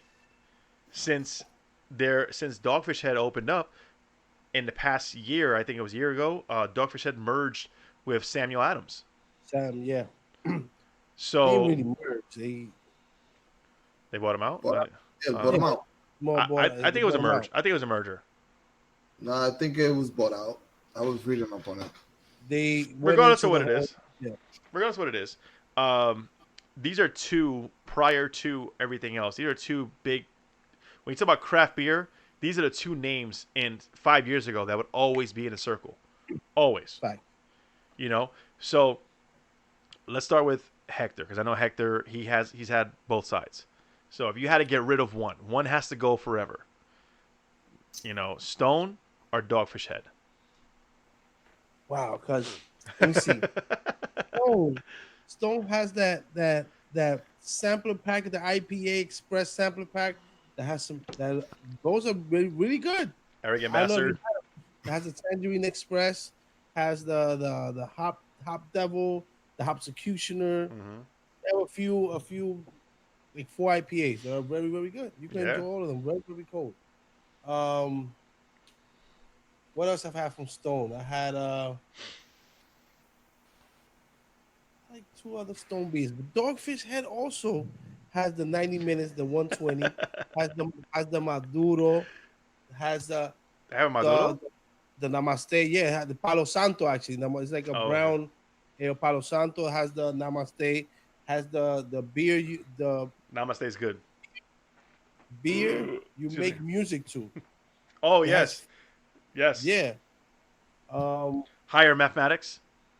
They have They also have the worldwide stouts. Mm-hmm. Which 5 years ago was impossible to find everywhere, and you had to like limit its quantity. Bro, you should pay $40 for a bottle. Then you can find it for $12 now. Any supermarket. $40, like what? I wait. So I wait for it to go on sale. One has to go forever. One has to go. Stone has to go. Really? Yeah. Wow. The way you were hyping up Stone at first, I was thinking the other way around. Okay. Yeah, no, not fucking Stone. But if I had to choose one, I'll choose Dogfish. You're holding both by an arm, and they're holding off a cliff. Yeah, let one go. Save the other. By Stone. Stone has to go. I'll go with Dogfish. Okay. Yeah. Joe, what's good? Where are you sitting at? I'm gonna go with might sound kind of corny and shit, but on some sentimental shit, I'm gonna go with Dogfish. Okay. Believe it. This is a 60-minute. It's like the green label. Yep. Label. Yep. On some sentimental shit. Stone reminds me of a lot of arguing. Hardships. I'm gonna keep it a stack. I'm being honest. Hardships and problems and negativity. It reminds me of Nyack, New York. I'm not with this shit. No. I'm sticking with Dogfish. It's just happy times, positivity all day, every day. Not because of the quality of the beer? Nah, sorry. I can't get too deep into that because it's like at the time that I tried both of them, Yeah. you know, I wasn't into the craft beer stuff, you know. I was just experimenting. Yeah. It's not like now. I'd be like, I'd rather go with this than that. You know, so. All right. Joe, quality, taste-wise, if you were to choose the 60-minute IPA, which is the regular 60-minute, the regular IPA for Dogfish, and the regular IPA from Stone IPA. Stone IPA. You know what's funny? What is it called? It's Stone IPA. It's just Stone IPA.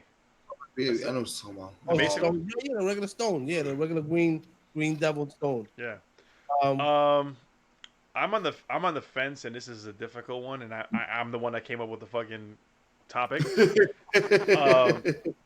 Only because when I first started drinking craft beer, Dogfish Head, because it was East Coast and I was on the East Coast, was readily available.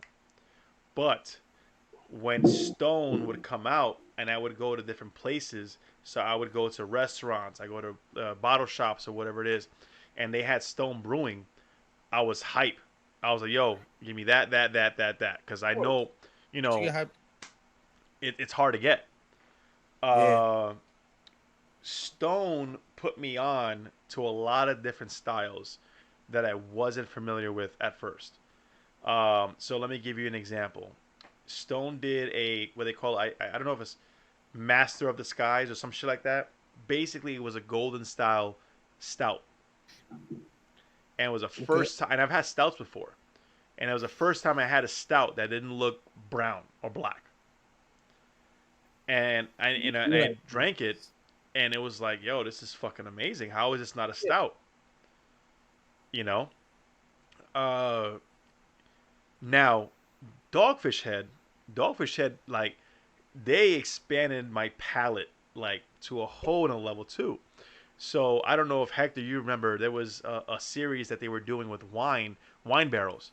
And they called it, like, Black and Blue and Red and Blue or something like that. I heard of them. And I didn't try it. Let me get to try it. You know me, bro, whiny. Let me tell you, when I was just buying bottles just to try different shit, no matter what, I was like, give me that. I'm trying things out. Bro, that red and blue or whatever it was called, so good. Awesome. So essentially, Dogfish Head introduced me to the barrel age system. I didn't know about barrel age until that. Like, you know what I mean? So this is like, it's almost. This is why I picked it, because I knew it would be difficult. The fact that you two came to this conclusion so fast makes me look like an. No, I was going to add to it. I'm like, yo, I just remember that Stone has Tropic Thunder. It's a tropical IPA that is delicious. Delicious. So I don't want to sound fucked up, but for me, it's like Stone reminds me of Walmart, and Dogfish reminds me of Publix. You know, like, it's two different. Wow. Well, what's interesting is I think Dogfish Head was the original. Stone was the original 22-ounce bottle, like craft beer. Yeah, you can get a 22 ounce of fucking Heineken anywhere, but now it's about craft beer. Yeah. So now you're stepping into a smaller selection. I don't know. I used to get excited for the Enjoy Buys. Whenever the bottle shop down the street from me in Connecticut got the Enjoy Buys, they were like, yo, 2 per person. I was like, give me 2. You know what? I'll be back tomorrow for another 2. Like, I was excited for it. And then when I came out to Arizona, I was like, yo, hold it for me. They're like, bro, there's a whole stack of them. you can have as many as you want. Because of Relax. course I'm over here in Arizona, so I'm closer to fucking San Diego. This is out there like Like just everywhere. tranquilo. They don't fail, bro. So I don't know, man. Like I said, it's if it comes down to this or that, I'm gonna be the contrast of the group, and I'm gonna say Dogfish Head has to go. Okay. And it has nothing to. And again, we both love. I think all three of us, for the most part, or maybe the both of us, besides Joe, we love both Stone and Dogfish Head. Yeah, I love both. I love both. Like to me, But it's if like it comes down to it, and it comes down to like you got to pick one, you got to kick one off the curb before it to save one or whatever it is. Yeah, Dogfish Head got to go. And what's interesting is, I watched a, not to get real deep and shit, right? But I watched a documentary on craft beer in 2013, and the owner of Dogfish Head was on there, and he literally said, "Hey, listen, I don't care if I make money off of this shit. I just want to make good beer. If I break even, cool. I just want to make good beer." And that kind of sat with me. That kind of sat, that kind of like, you know what? As a businessman, I'm like, as a man who runs a business and understands, hey, we're in a profit, you're in a business of making money. I'm like, dude, what are you saying? But at the same time, as a craft beer drinker, I'm like, I fucks with that.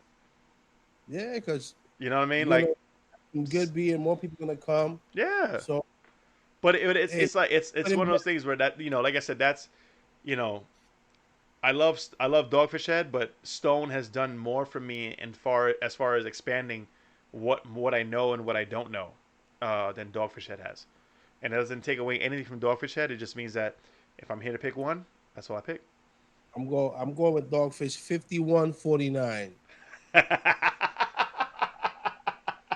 Bro. Right there, it's like right there.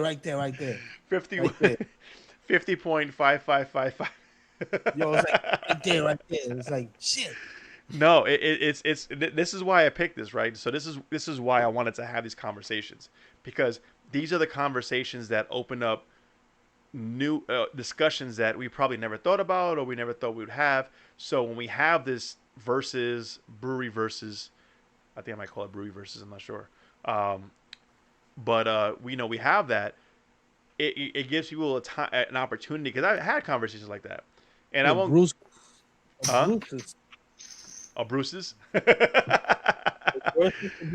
Bruce's. Yo, Joe got to create the label for this brew versus or whatever it is. I'm with the shit. Whatever. Let's do it. But like I said, I love both. But again, Dogfish Head has done so much. Sorry, Stone has done so much as making me aware of different types of styles. And while Dogfish Head did a lot too, Stone was like, here's some of this, here's some of that, here's some of this, here's some of this. Hey, try this. And Stone had a golden carrot cake ale that I had 4 or 5 years ago, and it was fucking amazing. And I'm like, wait, you're going, and then this is the first time I had anything sweet.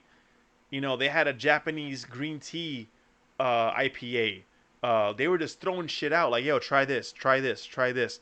And I love that. I love when you hit me with so many different things that I just keep trying new things. It never gets tiring with working with you. Dogfish is doing the same thing too. I know, but Stone just hit me with all of that shit. Like, they were just like, toma, toma, toma, toma. Here you go. Here's this. Boom. Dogfish, for the most part, for a long time, and this is not knocking it, they only had the 60-minute, 90-minute, 120-minute IPAs. And they were riding that wave for a long time. Like, to get a 120-minute IPA, that shit was like, yo, $30 a bottle for a 12-ounce bottle. Yeah, like the 4-packs were like 100.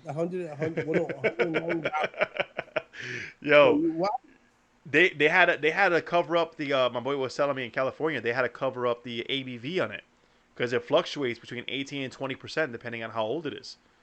Yeah. And they had to cover up the ABV so people could sell it or distribute the kegs like in glasses in fucking bars and shit. Yeah. So don't get me wrong, they both have their merits. It's just that shit hit you hard. That hits different. That That shit hit you in your chest like tú te portaste mal en tu casa, yo. Blow.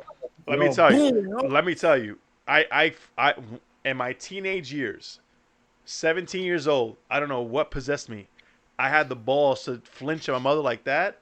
My mother, fighting cancer, punched me dead in my chest without even thinking. And I was like, that's a 120-minute IPA. Yo, espérate. Oh. Bro. All right, so for me, Yeah. also Dogfish. I would like to go to the Dogfish Brewery Inn. They have a kind of a hotel thing going on over there. So to me, it makes me, that has a little edge to me too. So 5149 Dogfish, because they have a hotel brewery that has brewery showers. 2930, 2930, 2930. Winner by unanimous decision. I would like to go visit Dogfish Head one day. Stay there for at least 2 days, even though it's expensive. Yeah. Shit. Joe, What? that Wally's warming up. How you feeling it, bro? Chacho. He's stunned right now. Did you see him? You got punched in the chest too right now? Yo, Make with the taser, yo. I'm over here like, damn. Shit hitting. This shit buzzing. I'm like looking into the sunlight. Like, yo, you sure you're an IPA, bro? You fucking and you want to get the 17? Well, you want to get the 17% Wagwan? Look at that, be like, yo, why is it being sparkling? Wow. You want to drink that? You want to drink that 17% Wagwan by yourself, bro? Come on. Shit. Why? So, but the thing is that it's not a.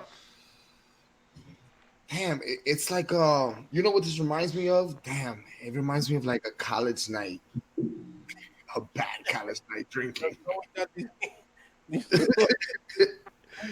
was it a dog? No. Was it a Dogfish Head 120-minute? Because that's what it sounds like. Dude, it's like, yeah, right, sunny day at the lake when I was rowing backwards. The breeze bro. Was at 40. Nowhere near like that, bro. Let me tell you, I went back. I listened to the last episode. I was driving around this last episode, and the fact that Joe said this reminds me of a Sunday afternoon, and I'm like, yo, I still laugh at this shit. You'll be like, oh, this reminds me of I was sitting down at the stairs right now in this building.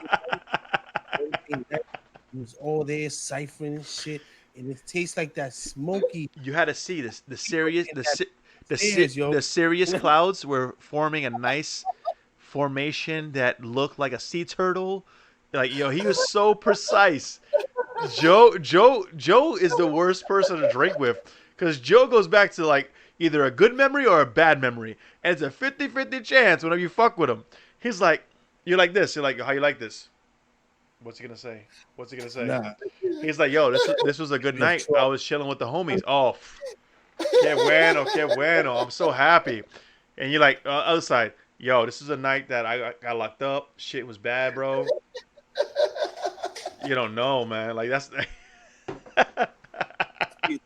asking Joe how a beer tastes is always a gamble because you don't know where the conversation is gonna go. It's content. It's good shit. Troubled nights when I used to grab behind a swamp.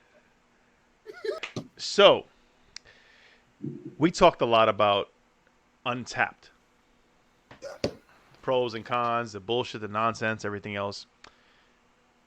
I have a strong feeling about people who fake reviews.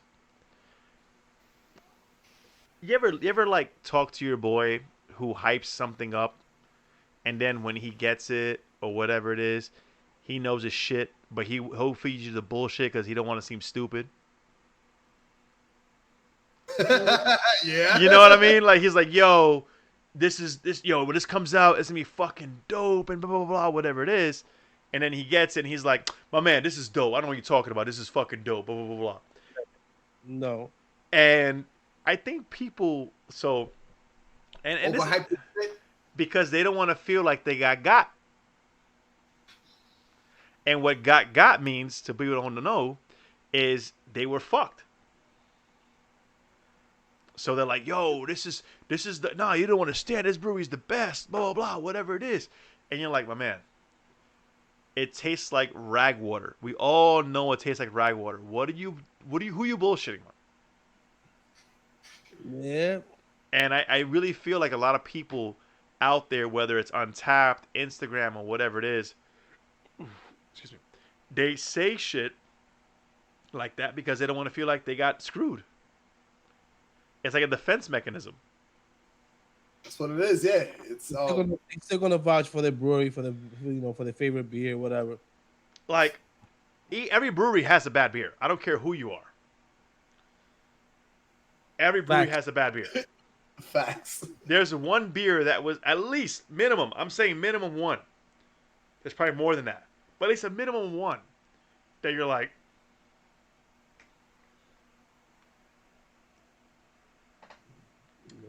Whoa. yeah, this is not what I you know what? I love this brewery, but this isn't it.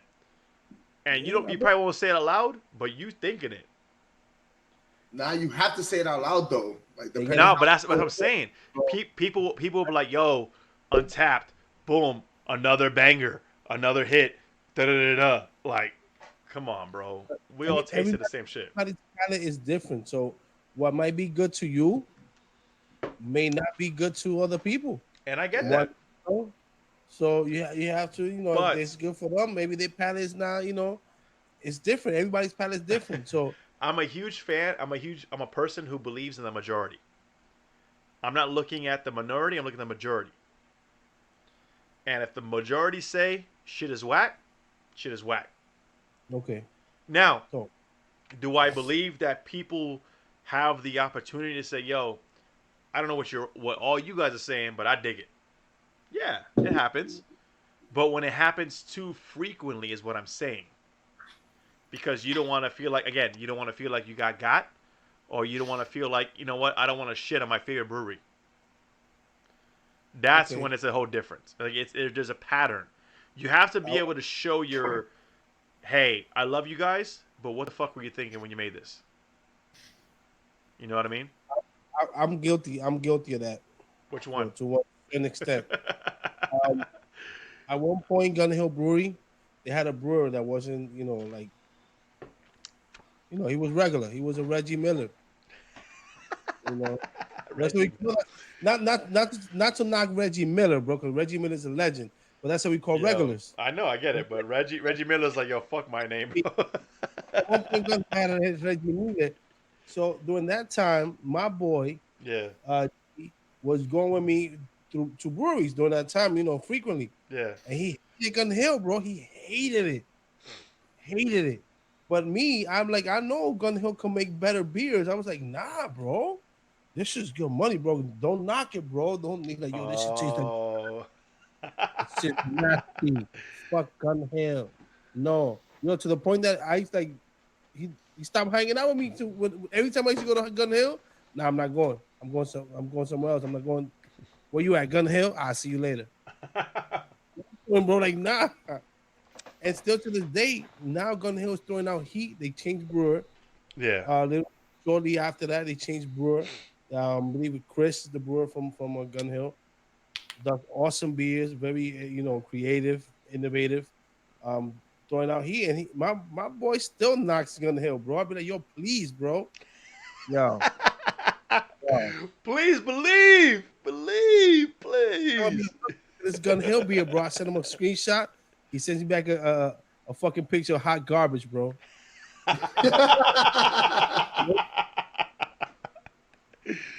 Yo, during that time, that's when they first did that Sledge-O-Matic, that watermelon beer that they have now. They re-released it now, and he's like, they still throwing out that garbage. Look, now they canning it. I'm like, oh, great. Yo. So to an extent, I'm guilty of pushing and it's okay though. It's all right. That's perfectly fine. I mean, it happens in movies. It happens in video games. It happens in sneakers. Anybody who's a quote unquote fanboy, it's gonna happen to. Yeah, I was a Gun Hill fanboy, bro. I mean, por lo menos you were, yeah. But there's nothing wrong with that. There's nothing wrong with that, right? You know, I have my breweries that I was huge, and this is why I can relate to that. I can say, yo, I get where you're coming from. I get why you see this brewery in this light, and you're like, yo, you know what? It's still good to me. Yeah, And I was still enjoying. I knew where it was at, yeah, but I was still enjoying them and giving them the benefit of the doubt. That with hopes of, I know they're gonna, come pull through this. come on, Rock, you can do it, Rocky. Come on, And that's what it is. You hope for the best. You're like, yo, it's just a minor slump. You're gonna pull back out, and again, we're all guilty of that. I don't know about Joe, but as far as people who've been around and been to breweries and can vouch for breweries, that's why it's. I think what I'm trying to say with this conversation is it's okay to call it out. You don't have to be a dick about it. You don't have to be rude about it, but it's okay to call it out because, I think Joe said it earlier. You want to give that honesty. You want to give that feedback. And that's when I started this page, my Max Allotment Instagram page and the podcast. I wanted to be honest, not to be honest to be an asshole, not to say, yo, everything you brew is shit because you brewed one bad thing. If I don't drink a brewery's beer anymore, or if I don't fuck with a brewery anymore, it's because I've had multiple burns, and they've never called it out, regardless if it's local, national. Shit, I've told people that I trade beer with, I said, yo, don't send me this brewery's beer because they're assholes. ever. And I've done that because, I won't say the brewery's name because you know what, I'm gonna keep it, chill. But the brewery was charging, I think like $10 a fucking pack of water during the middle of a hurricane. Wow. You know what I mean? Like shit like that makes an impact to me. While another brewery not too far from them was saying, yo, bring whatever you can, we'll fill it up with water, free water. You know what I mean? So there's so many things that impact. And that, hey, if you change your mind about a brewery, change your mind. Like, it's okay. If you want to say, I've had more conversations about how I didn't like bad beer than I've had about good beer. Sorry, how I tasted bad beer than I've had about good beer. Now it's eventually transitioned over time, but I've told them, I said, yo, even the conversation with Sean, we had the conversation with Sean, right? Remember that? The Star Bangle Banner red, white, and blue beer. Yeah. I was like, Sean, I wasn't feeling that, bro. Like, that's what it is. It's not to be a dick. It's just that I get where you guys were going with, but I wasn't feeling it. And it's not it. I like to think of my feedback as a place of what's the word I'm looking for? Positive intent. Okay. When you give feedback for positive intent, then you start to help people. It's like I saw a meme the other day. It said, yo, it's cool. It's okay to tell your friend he's not a good rapper. Yeah, like yo, fam. no, we'd be like, yo, You know what I mean? It's not a. It's hey, listen, I'm all for feedback too. Somebody comes to me and be like, yo, your podcast is low budget, immature, and I'm like, you know what? I knew it was low budget. I knew it was immature, but what can I do better? What can I do? What can I do to make it better? What can I do based on what you know to improve? Exactly. And that's what it's all about. Like, if all you come at me with negative, then yo, eat a dick. I don't want to listen to you. Exactly. Tight. Don't be like, yo, suck my dick. But if you come at me and you as a home brewer, Hector, if somebody drinks your beer and goes, I haven't had your beer yet, but someone drinks your beer and says, dude, so it tastes like you used less hops, or to Joe's point earlier about the beer that he had, more malty, whatever it is, that's good feedback. That's good. That's something that I would assume, not speaking for you, I would assume you would say, you know what, thank you for letting me know. So when I talk to, excuse me, I did it today at May Day. Oh, you did? When I When I talk about the passion fruit sour, yeah, I'm like, it's very light. It's like a juice. I wouldn't be excited to drink this again. I was expecting more of a kick to it.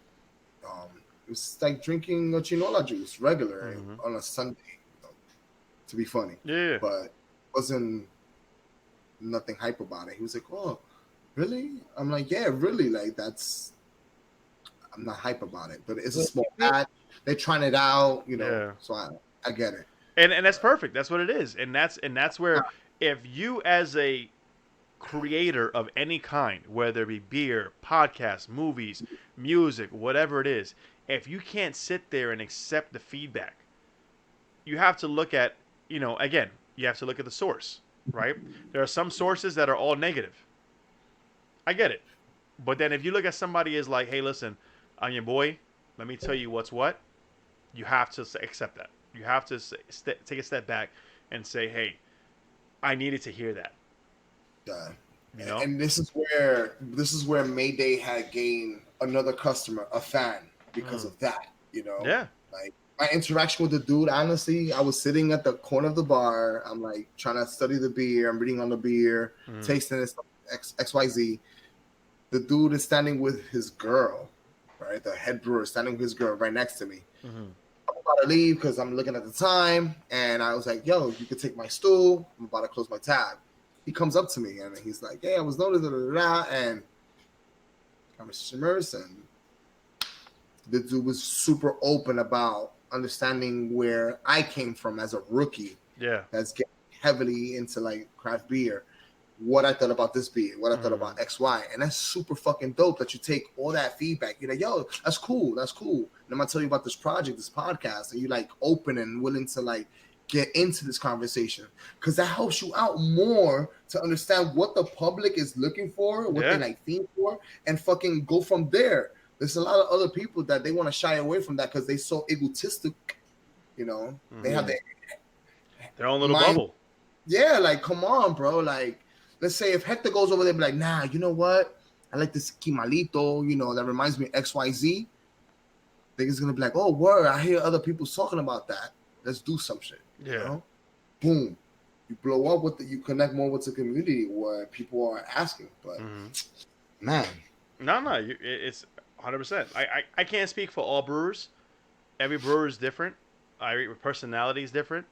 But as a consumer, as a person who appreciates the community, yeah, you should definitely be open to saying, hey, listen, tell me more. Have that one-on-one interaction. Have that face-to-face. Carson, Ozzy, Mayday. What's up? But yes. For real. Go ahead, Hector. I think Hector has a lot to share, but go ahead, Hector. During that time that going back to the Gun Hill days. Yeah. That time that they were, throwing the Reggie Millers out and everything with that brewer. Bro, I spoke after they were, starting throwing the sours and everything. I bumped into one of the guys, the head guys from Gun Hill. Yeah. And I saw him downtown. I was like, look, during this time, and that's when he explained to me that they had a brewer issue. They were going through a brewer. And I was like, yo, no wonder. Like, I didn't even know what the fuck was going on, but I tasted the difference, bro. And I had people that I fought for you guys and argued over you guys with my boys because they hated you, man. We were throwing punches. Their beers tasted like shit, bro. He's like, all of them. I'm telling you, my boys, like, all of them beers taste like shit. All of them. Yo, but taste this. Come on. Nope. Nah. I used to go to his house with Gun Hill cans, bro. Yo, take that back. But yeah. yeah, take that back. I'm not drinking that, bro. And what's crazy is that that's not what you just mentioned, where your friend doesn't taste it doesn't try it again because of one bad experience. That's not very different from reality of the majority. Again, circle back to the majority, right? There's a large group of people that will have a negative experience, a really bad experience, and they'll go, you know what? I'm done with that place. I'm not going to lie. I'm one of them. But it's because I've tried multiple times. I think Hector froze. Oh. My connection is lost. Hold on, let me start recording again. All right, now we're back again. But yeah, sorry for the interruption. We had some minor Wi-Fi. Think about Snow get Wi-Fi. We had some Wi-Fi issues. The Joe coronavirus infected my Wi-Fi. Blame it on me. You feel me? It's all good. I Hey, take it. last time we recorded, technically we all had Wi-Fi issues. Joe had the Wi-Fi issue. Hector had the Wi-Fi issue on Instagram Live. Now I had the Wi-Fi issue. Yo, my Wi-Fi the other day, bro. Hector was like, "Yo, blaming me." I'm like, yo, what does he say? Name, bro, the Whopper, bro. Oh man, I forgot what I was even saying. Just listen. Talk to. I mean, if there's one thing that you get from this podcast that Joe has mentioned, that I have mentioned, and now, sorry, Hector has mentioned, that I have mentioned, and now Joe has mentioned, is talk to the people, man. If ever a brewery is not willing to have that conversation, that should tell you everything you want to know about the brewery. Yeah, in my opinion. fact. Yeah, they're not willing to listen to a customer's No, I get it. of, They're busy or whatever it is. That's a whole different conversation. I think Joe mentioned he had a Zoom meeting or whatever it is, but that's a whole separate conversation. We're talking about you have the time, you're free, chop it up with the customers. That's it. Yeah. That's how I met Will from the Shop Beer Company. So I met Sean. I met a few brewers because of that. Yeah. And they now ask me for my feedback. They ask me for what I feel. So, by the way, I still got to follow up with Will about that coffee stout that we had a few episodes ago. Shout out to Mike from Hackensack. Yo, Mike and Miguel. Oh man, Mike. All right. So, let's go to. I just thought of something, but I'll talk about it later on some private shit. Okay. Off mic. So, I've been reading articles now that they're suggesting face masks during sex. Whoa. Well, So, into Tinder wave. hold on. We went from parties less than 10 people back in March, right? My timeline right? Mm-hmm. Now we're going to, for the majority, one-on-one, wearing a face mask while fucking. Go ahead, Hector. I'll leave it open. Wow. I was waiting for this conversation to come, by the way. I was excited about this conversation. All right, look at it this way. If everything nowadays is basically through apps, everybody's dating through apps, everybody's linking up through apps, Tinder apps, and all these other apps to hook up. Hey, you gotta take care of yourself. So if you don't have some proper paperwork that say you're COVID negative, then hey, you suffocate while humping. Because you're gonna get me sick while I'm trying to have some get some pleasure. Shit. I'm gonna play double advocate. Hold on. Let me just share this real quick. And I think I talked about this on a previous episode. It was about a meme that I saw about April, May-ish, around that time. I know what you're talking about. It said, imagine having raw sex your entire life and dying from a handshake. Yeah, like that's what I'm talking about. Like, yo, condoms have been the talk of what, maybe 30 plus years, give or take? And to get people to wear condoms during sex is like, can you imagine trying to talk to your girl or the girl or the guy or whatever it is with a face mask on? Yo, what do. hey. ¿Pa' cuándo? ¿Pa' cuándo? Yo, can you really imagine like having that conversation? Yo, it's like you get real close. You're like, There's no nibbling. There's no nibbling on the neck. There's no fucking nibbling on the ear. There's no toe sucking if you're into that. There's no. El golo golo, ¿pa' cuándo? There's no nipple biting. There's nothing. Like, Hey, come on. they have the mask with the flap.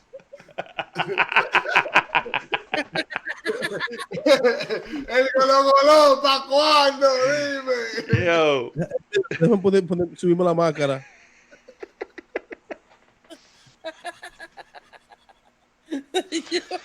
Yo. You can wear your mask until. And all the reality, like I said before, all being that they have so many, everything nowadays is big, linking up through apps and shit like that.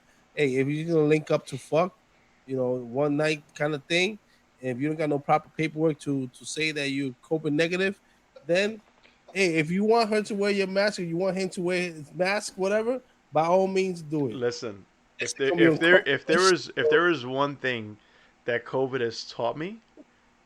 Holy shit. Okay, sorry. Let me correct that because it hasn't taught me. It should teach other people is to stay monogamous. There's one thing that COVID has taught those who didn't know: stay monogamous, fam. Like, it's not the time to be out there trying to bag different chicks or dudes or whatever you're into. All I'm saying. Like, yo, I got a girl for every night, bro. Good luck. Forever, because he caught the COVID. He caught the COVID in the hotelito. He done for it.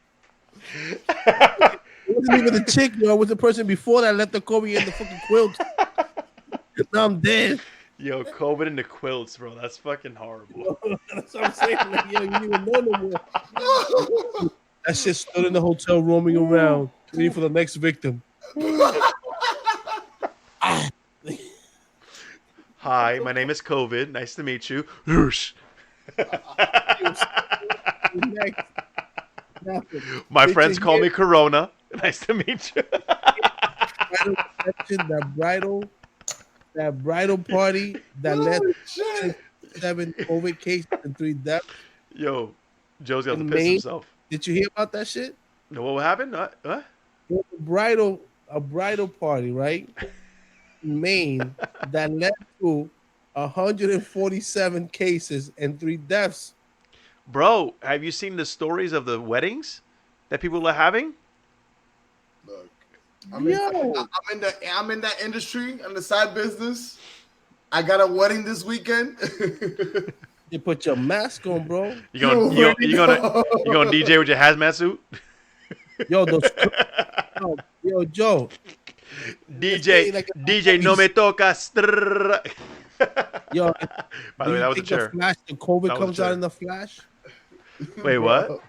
In those horror movies, like look in the picture. Yo, look at that. Speaking of horror movies, bro, COVID in the back. If COVID was any zombie type of virus, we would have been done the first 2 months as a world, maybe as a nation, but as a bro, came through hard, bro. I'm just saying, if you think that people are actually having anonymous, whatever you want to call it, meetups, hookups, whatever, and wearing masks. No, listen. I appreciate the advice. I appreciate the fact that you're putting it out there, but the fact that they're actually saying, "Hey, if you're gonna have sex with random people, put a mask on your face." Bro, ain't happening, bro. Yo, how many? Yo, real quick. How many people are getting that off? Putting bags over their partner's face.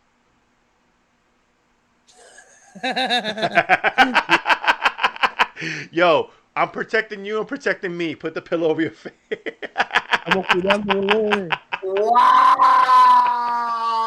I was like, whoa. Yo, how many people are getting that off right now? Yo, protect you, protect me. You gotta wear this. Yo, Joe's dying right now. Yo, do you remember the wave of the hoodies that had the zip all the way to the face and the front? You got the uniform. You got the uniform for Yo, you. yo, aquí. Cámate todo. Déjate aquí abierto ahí. Yo, Hello. Hey, yo, Ma, you can breathe? Yo, you put your feet in yo, remember that scene? What was that scene from Don't Be a Menace when he's bro. with that ghoul chick and she's got the bag over her head? Wow. Oh, my God. Yo, it's funny. It's funny I don't have because a it's bag. Can you put potentially. this hockey helmet on, yo? Yo, it's funny because it's potentially true. How many people are getting that off right now? Yo, that's wild, bro. Because you're thinking about it. The more you think about it, you're like, yo, yeah. We're just trying to protect ourselves. I'm protecting you and protecting me. That's what I'm doing. Oh, man. Ponte la funda. Hey, all jokes aside, this is what I wanted this podcast to be. A bunch of guys, or even ladies, whatever, mixed group, whatever, drinking beer, enjoying some good hazy craft beer, and just bringing up this random conversations that just take. Hold on. Oh, there goes. That take. Because listen, when you're drinking craft beer, regardless of whether it's craft, good craft, bad craft, whatever it is, there's alcohol in it. And after a certain level of alcohol, your mind and conversation start to wander. And you know what? That's what I wanted this podcast to be. People ask me, oh, what's your podcast about? It's about drinking good beer, talking about good beer, but also talking about other things that are like that barroom talk. Talking about different shit. No pun. But it's what it is though. It's when you go with your boys or your girl talk or whatever it is, and you have these conversations. Eventually, it's gonna go far left. Yeah. And I don't mean left as far left, far right, whatever you want to call it. And this is what it is, because when alcohol is involved, this conversation is going to come up. You're not going to sit there and drink with your buddies or your gals and be super quiet. You're going to talk about random shit. And that's what I wanted this to be. So for those who ask, hey, what's your podcast about? It's enjoying good beer, enjoying good conversation, and just shit. How many times have we sat down and have amazing conversations and like, yo, this will be a good conversation to share with other people? And that's what this is. You know what I mean? Yeah. Except it's more structured, obviously, because we have more structure and everything else. I'm going to edit the fuck out of this video. It is what it is. But the point is, it's meant for people to sit there and enjoy the bullshit that we have going back and forth. That's just... Go on YouTube and watch this, because if you watching this on YouTube for two reasons. One, we've upgraded our setup. Two, to see us and our faces, our joking and everything else makes everything 10 times better.